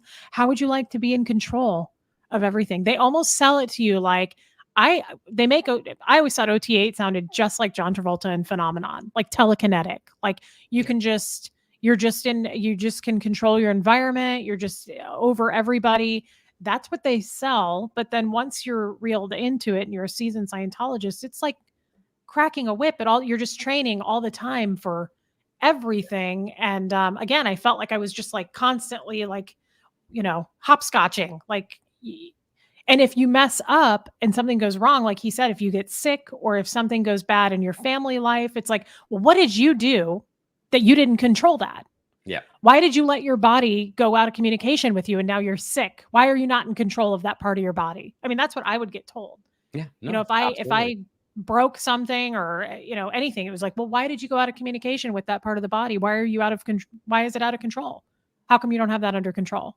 That's how serious it would get. So when I learned that not too long ago, I was like, oh my God. I just went down a speed in my whole life. I was like, I don't have to be in like high gear, kick it into high gear anymore. Of like, we got to deal with that. We got to deal with it right now. Like, I just don't feel that way. It's all in the gap. It just goes into the gap for me. I can't. There's nothing, and I don't have to. That was more. It wasn't so much I can't control it. It was, oh my God, I don't have to. Holy crap, I don't have to, because you're forced to in Scientology. You get in trouble if you don't control it. So it's like, wow, I don't have to. Anyway, didn't mean to drag that out, but it is a beautiful thing. It's an interesting thing to talk about. Obviously, my parents didn't phrase it that way to me, as we've talked about. But even when I was there, the whole concept of PTSness being a potential trouble source, which is where Scientology labels you as someone that's under the influence of another person who's possibly tries. That is adorable. That's really that good. is so cute. Anyway, go on. Sorry, I just had to. No, it's okay. It's okay. And I think it's they push that so hard. But I always used to think, like, mathematically speaking, I'm driving my car down the road. This car swerves. Even if I'm a superhuman reaction time, I can't get out of the way. But what did that guy swerving at that moment, crashing in my car, have anything to do with what I did? And why would that make me? Why would, if my dad called me a loser, and then I was thinking about that, and I was in my car, and this car hit me, why would those two actions have anything to do with each other? And that's the absurdity of Scientology. They think that's connected, and it's not, because sometimes shit just happens. Right. Not only do they think it's connected, though, but you're out ethics for it. You're down stat. Yeah. You're out ethics. Like if you get into a car accident, it's not, oh my God, what happened? Let's help you. It's, what did you do to pull that in, to go out of control in your environment? Exactly. It's awful. It's awful. Someone just said Scientology is smoke and mirrors. It's so true. Oh, absolutely. So true. Anyway, we'll move on. Judy Cutter 1, you guys are so cute. Only thing missing is Aaron. Of course, that's definitely missing. I love Aaron. Thank you for your super chat. We miss Aaron. We got to get back in the swing of things. Lisa, when you two are together, I take turns watching your lives. Oh, that's sweet, Lisa. Thank you. That's cool. Thank you for your super chat, babe. There's Barb. When I said waiting forever, Sterling, okay, because we asked her to clarify. That was before we started. That's how far behind you two yahoos are. That's my fault. Thank That's you, my Barb. fault. I didn't know we were that behind. Amy Edge, how do you say that? New Mexico. You should all come to Ruidoso. I have no clue. Okay. I thought you would know because you're so well traveled. Thank you, Amy. I'd love to go to New Mexico because I love turquoise and such. I'd like to go there and get some fun cuffs. I want a turquoise cuff. Heather B. Reese, just talk to your kidnappers' ears off till they let you go. Well, that would happen. They would pull me out of that hay bale and toss me on the side of the road like a stray dog. They'd be like, forget it. We don't want to do this. Never mind. I imagine what was that great movie from the 80s with Danny DeVito and his wife who gets kidnapped, and he was going to kill his wife anyways. She then gets kidnapped and he keeps not paying the ransom because he wanted to get rid of his wife anyways. And she is so annoying as a hostage that the kidnappers are trying to give her back to her husband. It was like, and he's like, keep her. Yeah, they would do that with me and toss me to the side of the road. And then I would count on Sterling to come find me. He would sniff me out like he said he would. He would come find me. I promise I will come find you. I have a particular set of skills. I was going to say, Sterling's going to be Liam Neeson in Taken. That's right. Sterling's going to call me and he's going to be like, now listen up. They are going to take you. They are not going to feed you well. You are not going to get no cheese enchiladas, Reese. You're not going to get any cheese enchiladas, but when I find you, I will bring some to go. Can I, Reese, was that one question that we spoke about that was in the chat before we started? Is it still there? I think it may have been bounced out by accident. That one question? I'm sorry. What are you talking about? Remember the question about the happenings over the weekend with Aaron, Aftermath, and all that stuff? I'm sorry, I don't. Okay. I have so many starred questions. You do? Okay. So, guys, I just want to make sure because Reese and I both agree we're not for if there's an intelligent question, it's not antagonistic, it's not name calling, it's not throwing accusations, but it's a question. We want to answer that question. We don't believe in censorship. There was a question in here and it may have been removed accidentally, and that's fine. We did not remove it, but it may have been removed accidentally. It was a question about the stuff that happened before Thanksgiving between Ron, Mike, Mark, and Claire. And I want to make sure that was addressed. And so how I'm going to address it is pretty simple. We both did videos on the subject. If you've not seen them yet, please watch them. We gave our comments on it. We showed our support for Aaron, and that we don't necessarily, at least I said, I don't think that anyone in the SBTV network at this point should be unfollowed. That's my view, because I think the content is still valid and still lends itself to information about Scientology and people leaving. There was a question about Mike Rinder personally. I won't comment on Mike Rinder personally. That's not my business. I don't have a beef with Mike Rinder. I'm not going to comment on him personally. I said what I said in the video about the comments he made towards the subscribers, and I had a beef with that. So please, if you do have questions in regards to that, I think Reese did a fantastic job, and I did a fantastic job, I hope, answering that question. So you did. Just for anyone that asked that question, I want to make sure you were not ignored. That was kind of our answer on it. We're now getting back to our regularly scheduled programming, talking about Scientology, talking about therapy, and doing what we do with our channels. But I do appreciate the question. So thank you very much. Well said, Sterling. And guys, I'm never going to try to avoid answering your questions. There's nothing, as we know, speaking just for me, there's nothing that's too uncomfortable or triggering for me to address or talk about. I'm in a weirder place, I think, because I didn't even know those people. So I kind of came along late in the game. I don't know them. I've already stated how I feel about it all. I just don't have anything else to say about it, but I'm not also going to be like, I'm not going to discuss it. There's nothing else to say, and I'm not going to start removing people's comments. I'm cool on it either way. I'll talk about it, but I just don't have anything else to say. So I would say go back and watch that video if you want to know my point of view on it. That's all. Okay, great. Awesome. Fax machine keychains. That's a great idea, Rachel. Actually, that's a really good idea. Thank you for your super chat. Barb says, if someone tried to hurt Huxley, you know how to fight. Well, hell yes, girl. Of course. My mom used to say, don't worry about being kidnapped. They'll turn the lights on, see your face, send you back. Oh, that's not cool.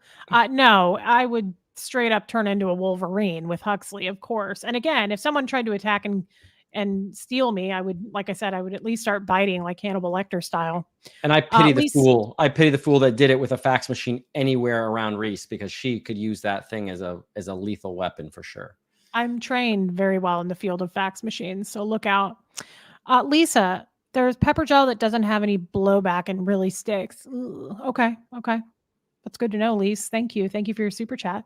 TCH, carry a high-pitched alarm keychain. My mom sent me one of those like years ago. It's still in the packaging, but yes, kind of similar to the Instapot she sent me. I still haven't opened that either. Scary. Oof. Yeah, that sounds like a lot.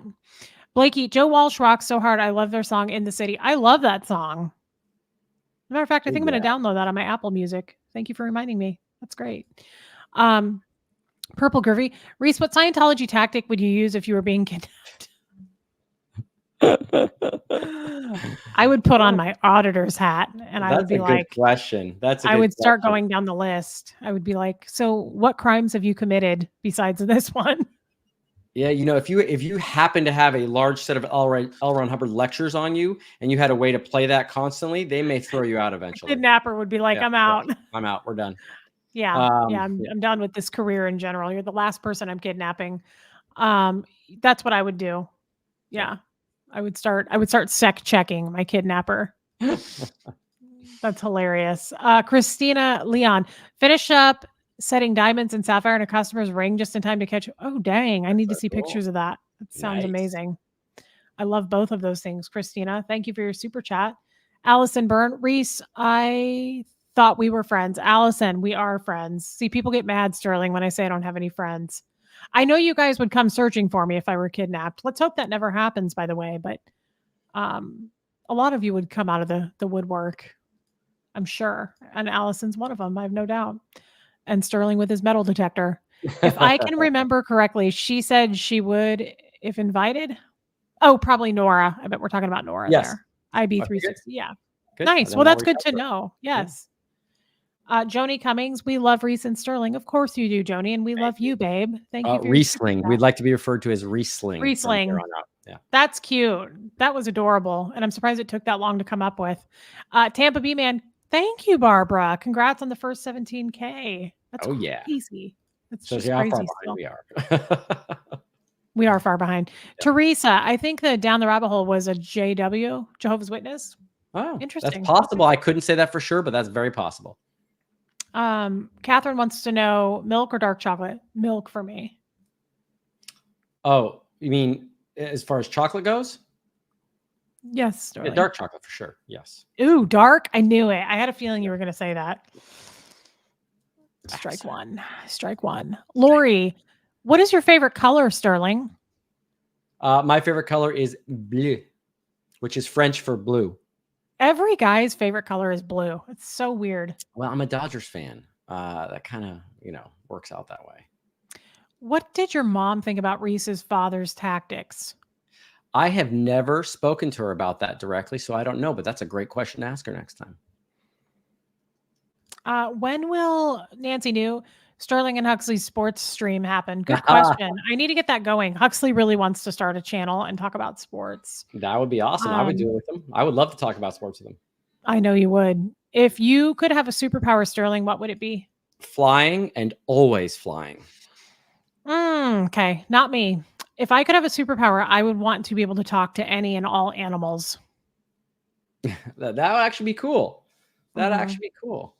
Wait a second. I got to pull one up because someone said something. Oh, he's in trouble. Trisha, F the Dodgers, F San Francisco Giants fan here. Okay, so now just want to clarify something. There's a battle between Dodgers and Giants fans. I am a Dodgers fan for sure, but I don't hate the Giants at all. In fact, my favorite all-time player, I have his name written on my gloves, is Willie Mays. So I'm not your stereotypical Dodger fan that just hates anything Giants. I actually like the Giants. So I hope that helps a little bit, but there we go. Just want to let you know that. So, okay. I'm really glad that you clarified that for us. Thank you. Are you going to do a live with your brother? I think you've said yes at some point, right? I hope so. I hope so at some point. Yeah. Nothing but love says, do you have any plans for new Christmas traditions, Reese? Not really. It was more the Thanksgiving. I've had Huxley on Christmas. I have him usually Christmas morning, and then Doug would always come take him for the rest of the day. So this year, new tradition, I will have him to myself, which will be great. But Thanksgiving was the new tradition for me because that was my very first Thanksgiving with him. Sterling, Heather McLaughlin says, did you start holiday traditions with your mom now that you are both out? Not really. She's always big on the cooking and the meals and obviously the Christmas stuff, but there's no like tradition, I would say. We love playing board games if we can. Yeah, but no, I don't know, maybe I'm not understanding tradition per se, or at least how you're thinking of it, but no, I wouldn't say there was something specific as a tradition. Oh yeah, 1 second. Eagles just won. Oh, okay, good. Sorry. Go Don Henley. I know, right? Sterling, is that right? Wow. Maybe in the last 30 days, that's quite possible. That's quite possible. Wow, that's a lot of growth in 30 days, Sterling. Thank you. Thank you. Your friend here, Allison, says, you mentioned Zach Brown. I was introduced to him by Jimmy Buffett and was moved by his tribute at the CMAs. That is super cool. That is awesome. Love it. Karen, game night is something we were doing every Wednesday with Aaron's channel. Me and Sterling and Aaron were doing just like fun trivia stuff, games. It was just a lot of fun. Sterling, you must have starred this. Gorgeous Roddy Chrome. Would you ever eat Joe Rogan's favorite pizza? Double anchovies and double pineapple? So I love Joe Rogan. His content's fantastic. I hope he does get a Scientologist back on, or ex-Scientologist back on sometime, because he's such a fantastic interviewer. But no, I would never eat that pizza. Not in a million years. I would rather stick my hand in a shredder. Absolutely not. It sounds disgusting. But thanks for asking. Yeah, it sounds like the worst thing I can think of. I would rather take a bubble bath with my father. Katrina Jones, are you and Sterling and Aaron going to hang out sometime? Possibly. I hope so. That would be fun. That's what I just said. I would love to even take a trip with these boys. Yeah, we all got to meet in some location. Jay Beans, notice that a lot of people starting channels are from Sterling, Mike Brown, right? Yeah. Yeah. Aside from Apostate Alex and Reese, why do you think newer outs are not speaking out? Good question. It's a very good question. I'm going to guess. Well, I don't know how many are out, so I couldn't give you that. But I have quite a few friends that are still under the radar still. And, for familial reasons, if they had children after they left right away, and one of the spouse or some relative is still a Scientologist, the second they speak out, they're going to lose all those connections. I'm fortunate not to have any direct connections besides my dad and my stepmom. So, like, if I had children or if I had a wife and her parents, I wouldn't be risking anything by speaking out right now. So I think that's a big factor for some people, for sure. Yeah. Good question. Yeah, very good question. Barbara says, if I snitch on my brother for hitting me, didn't I do something to bring it in? Yes. You sure did, Barbara. You sure did. That's perfect. With gusto. Sterling, that's for you. Oh, whiskey sour. Sterling, what's with the flag in the background? That is a Union Jack. I've mentioned this story before, but when I first left Scientology. I got a job overseas in 2010. In the middle of 2010, I traveled to London to work on setting up a flat there for my boss. And I remember I landed, I got to the flat, started setting stuff up. And at the end of the day, I went out and walked in Hyde Park, had my headphones on, my phone. And I just remember, I'll never forget the feeling I had that moment. It was the first time where I really, really felt like I'm free of Scientology. I'm free of the oppression. I'm traveling in a wonderful place. I'm surrounded by good people. And I'll never forget that moment. So I've kind of always carried a Union Jack around with me because of that. And that's cool. Why. I like that. I didn't even know that answer. That's cool. Everything behind me has some significance in my life. So none of it's accidental or decoration. All of it has some sort of something that's occurred or that I love. So yeah. I love How'd that, be guys. That's fitting? what I love about Sterling. He goes deep. He's willing to go deep. I love that. Mel Bennett, mod for Andrew Gold here. You are a mod. I recognize you. That's right. Because I remember you when I was on his channel. If you'd like to visit Ireland, we'd be more than happy to host you. 10 minutes from the beach and the most beautiful places in Ireland, and not a random lunatic. Have separate guest section for folks. That's amazing, Mel. Jeff is from, his family is from Isle of Man, which I think is not far maybe from Ireland. So he's wants to go there really badly. I would come visit you, Mel, for sure. I would too, absolutely. And thank you for your super chat, babe. That was huge. That was really kind of you. Tell Andrew hello for us. Linda, Chit is on tick credit. I What does don't that know what that mean? means exactly, but that's yeah. I don't But know. Linda, thank you for your super chat. Lisa, can I just say you and Sterling are so adorable? You can say it, Lisa. You can say it more than once, babe, because we are cutie cute, especially now that we're called Riesling. Yeah. Thank you for your super chat. Abigail S. Hey, Reese, I got a notification that your gifts are on the way. Abigail, thank you. Should arrive within the next week. I'm super surprised they're arriving so quick. Thank you, Abigail. That's Sterling, amazing. I get so many gifts from people. I just bet. got a huge box from somebody in the UK of like all this different kinds of like chocolates and things from London. Oh wow. It's crazy. It's really crazy. It's so kind. No. Abigail, thank you, babe. That's really sweet of you. Dawn in Wyoming. I haven't seen you for a little bit, Dawn. Hi, Reese and Sterling. Made the live tonight. Y'all look adorable. Absolutely love the look. Need Christmas list, please. Not enough on Amazon. How do we send to Sterling? Love you. I love her. She's so nice. That's so cool. I love her the doggo pics. That's really cute.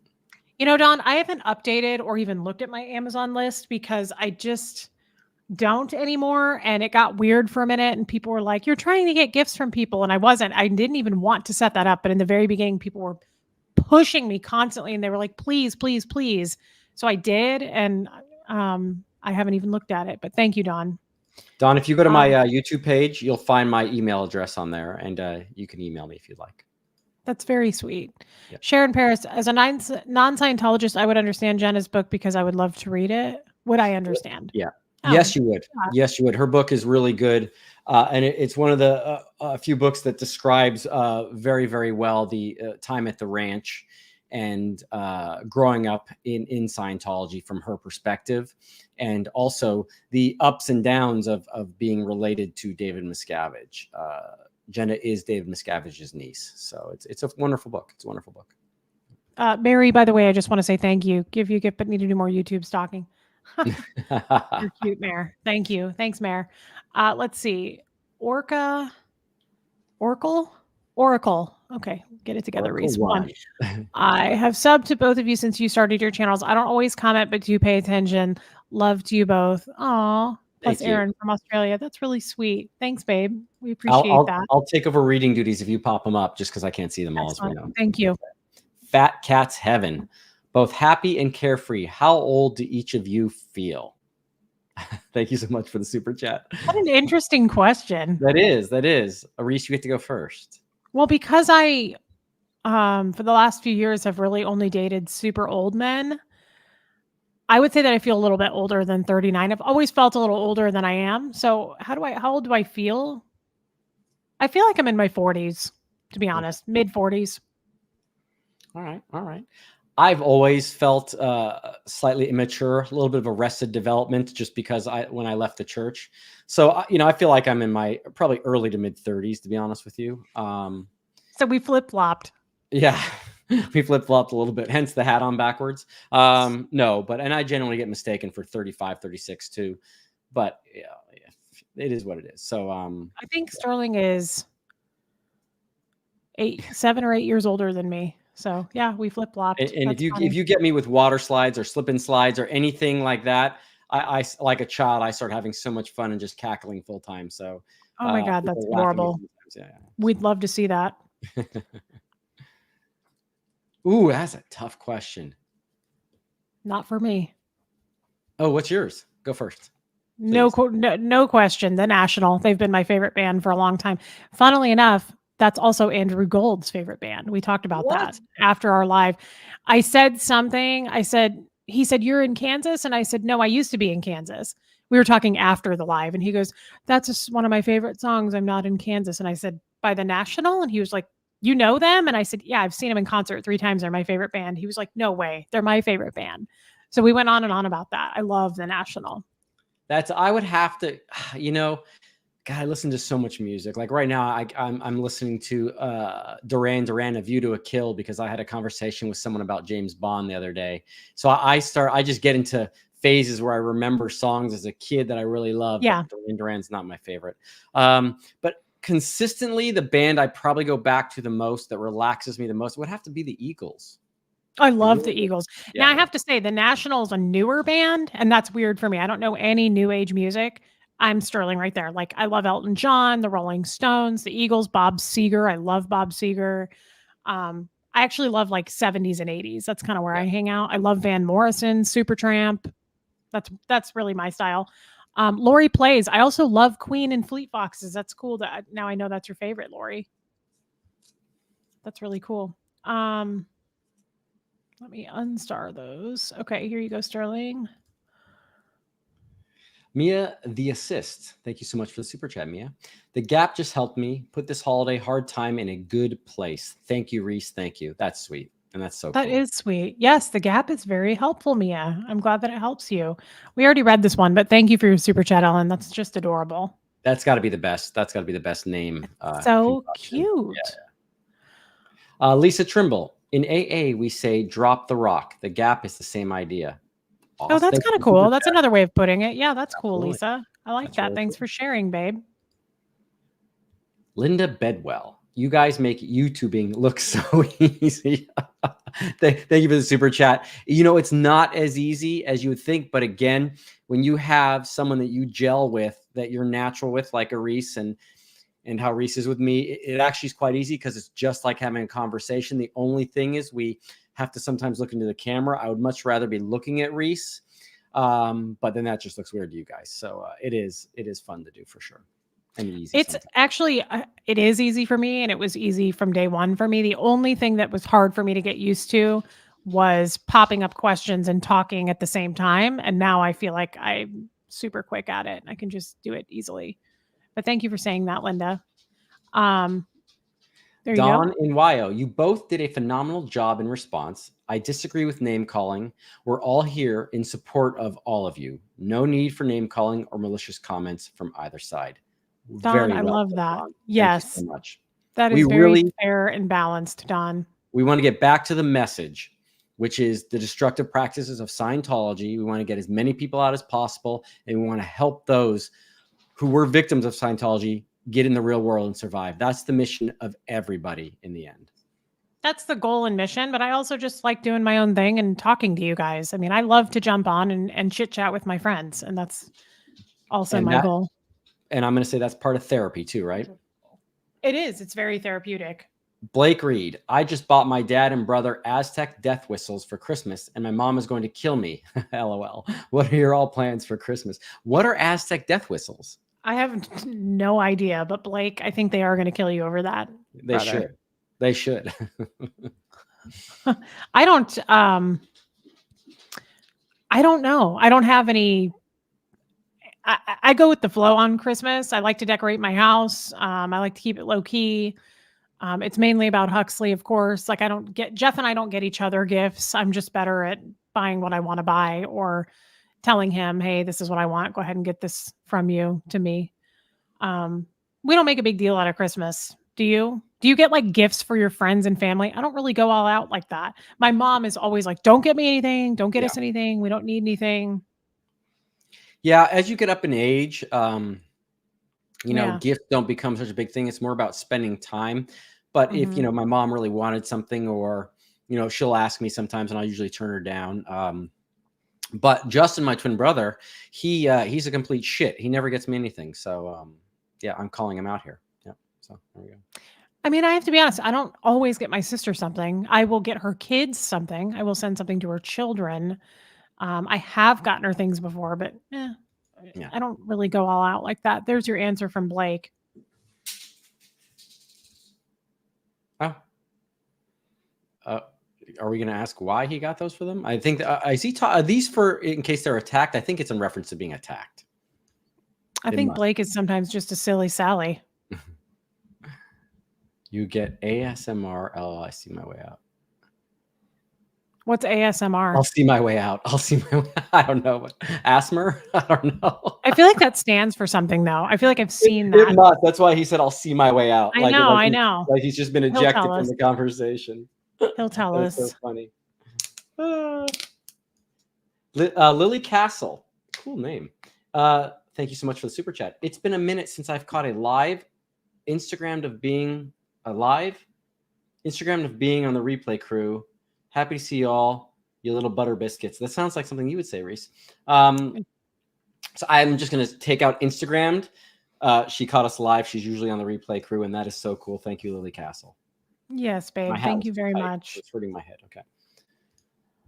Better adjust that. Let's I see. just fixed it. Such a cool hat. It is a really cool hat. Lemon Bonbon. Thank you so much for the super chat. Feck. Late again. Hi, everyone from Ireland. Hi, Lemon Bonbon. At least you made it, though. Yeah, right. Deep Fake Culture. Thank you so much for the super chat. Thoughts on Aaron being ousted by Rinder? We've done videos on the subject. I hope those answer all your questions. Thank you so much. And thank you for the super chat. Yep. Pretty much. Not trying to not answer that. We just already did a video. I did a full video on it, and so did Sterling. Sterling was way better at his video than me because he kept it to the point. You know me. I disagree with that. Okay. You were gracious, calm, and very polite. I know, but I tend to drag shit out, and I kind of went into the weeds about it. But Deep Fake Culture, thank you for your super chat. Gladiator Animator. That's a cool name, and I love the cat picture. I do love too. you both. You bring joy. Thank you so much. Yeah, that's so nice really sweet. Thank you. Lisa Gillespie, thank you so much for the super chat. So many weird feelings about the past week. You guys bring it back to real. Thank you. Seriously. Happy Festivus for the rest of us. Thank you, Lisa. That's so sweet. I love that. That is. Lisa, I love Lisa. Yeah, that's really nice. That's really kind. Thank you, Jilbo Baggins. Good to see you in here, babe. One of my favorite names. Let's see. Blake, did you give us an answer to that? Oh, okay. I have way more respect for Blake Reed. Blake Reed. The death whistles were used to set an example, or they were used in large groups to frighten their enemies as they approached them in conflict. I got them because my dad and brother are history buffs. Okay, that's cool. That's super cool. That is cool. I love that. Amanda, that's a really nice thing to say. Even though Reese struggles, she's always the first person to someone else up or spread some positivity and some love. I love her for that. I love you both. That's really sweet. Thank you so much. This was also Victoria. I know who you are. Oh my God, look at that dog. Not need an intro or guests except Aaron and Sterling, and sometimes Hux and Jeff. That is why her channel keeps growing. Reese alone is perfect. She has said that so many times. She's really kind of funny. When I do a live with somebody else, like that's not you or Aaron, she'll like personally message me and be like, I didn't even watch that. I don't need to. I really just kind of, if you don't mind, just do it by yourself. I'm like, That's awesome. She's your biggest fan. Yeah. She's like kind of critiquing me. And she's like, would you mind just going on by yourself? Hey, Liz Ferris. Hi, Liz. How you doing? Hey, Liz. Well, that was it. Aaron. I was just reading an Aaron. I said it out loud. Sterling. That was all the started chats.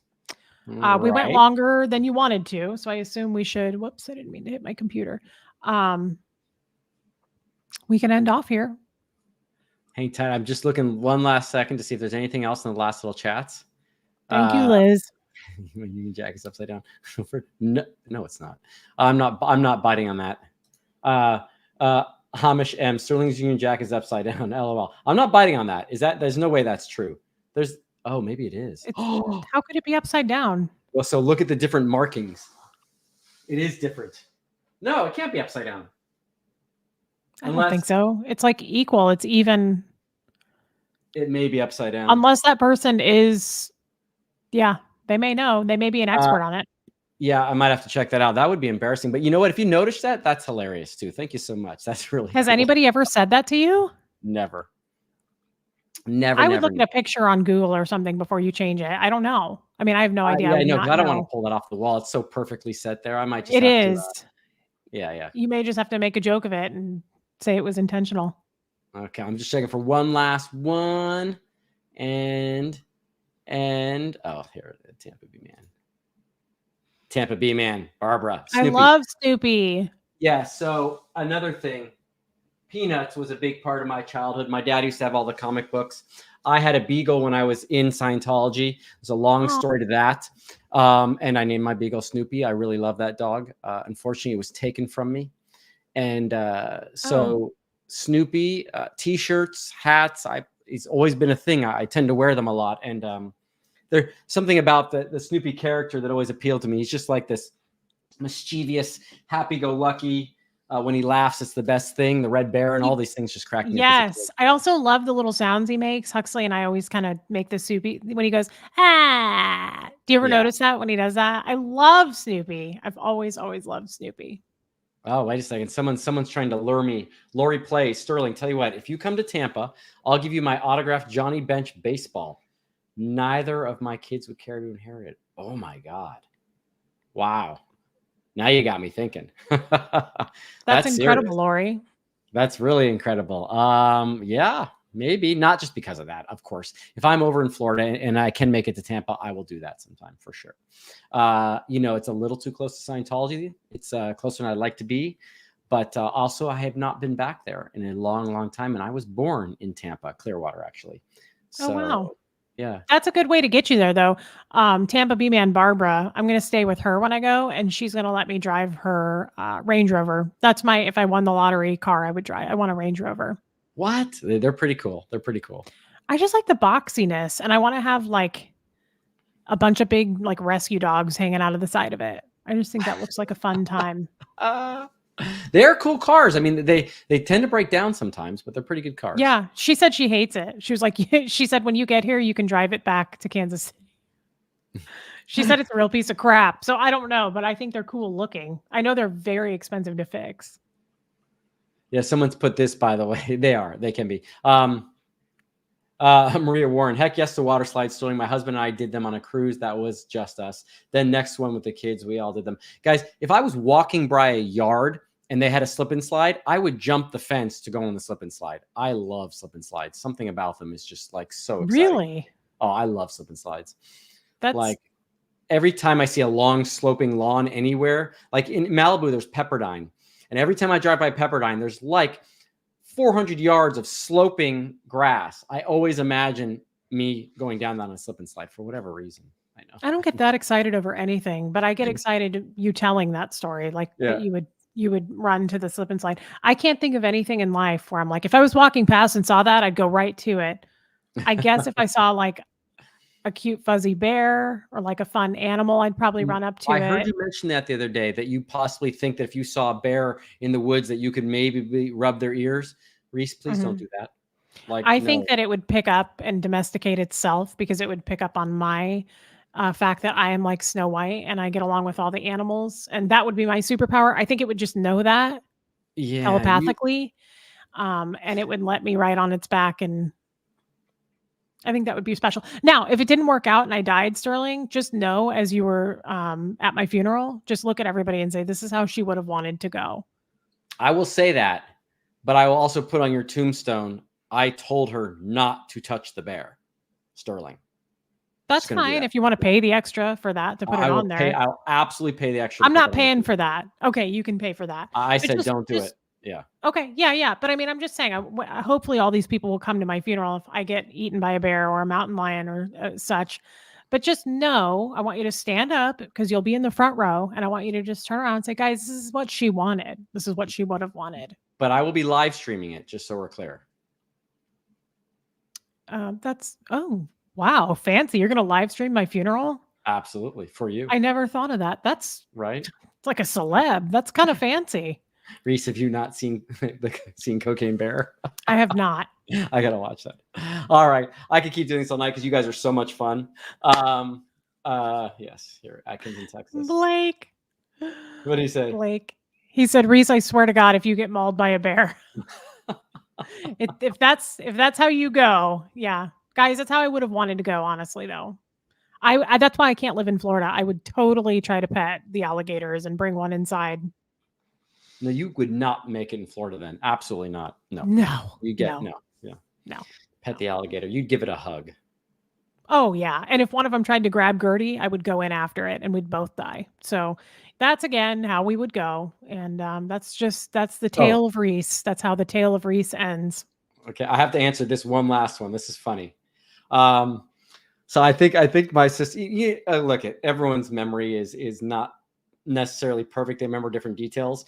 The rounder. Hello to my new SP host, Sterling. Did you tackle your poor little sister Jenna in football when you were kids? I think Jenna had mentioned that she played football with Justin and I once when we were at the Int Ranch. And this may piss her off, but no, I didn't.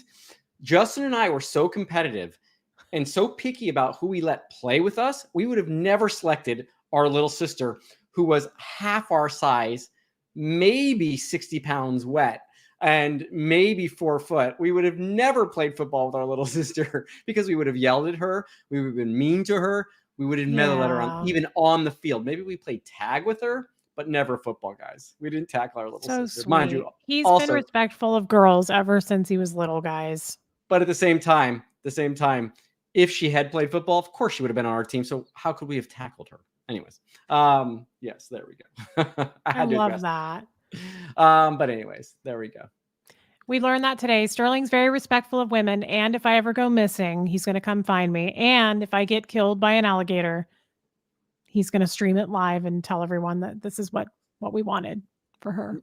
Yes, she went out the way she liked, hugging an animal. For sure. In the jaws of death. That's sweet. That's really kind. Thank you for that.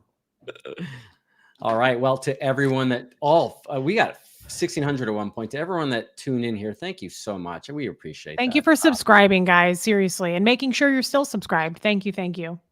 And we're going to continue doing this for as long as our voices work and we can still do it. I mean, absolutely.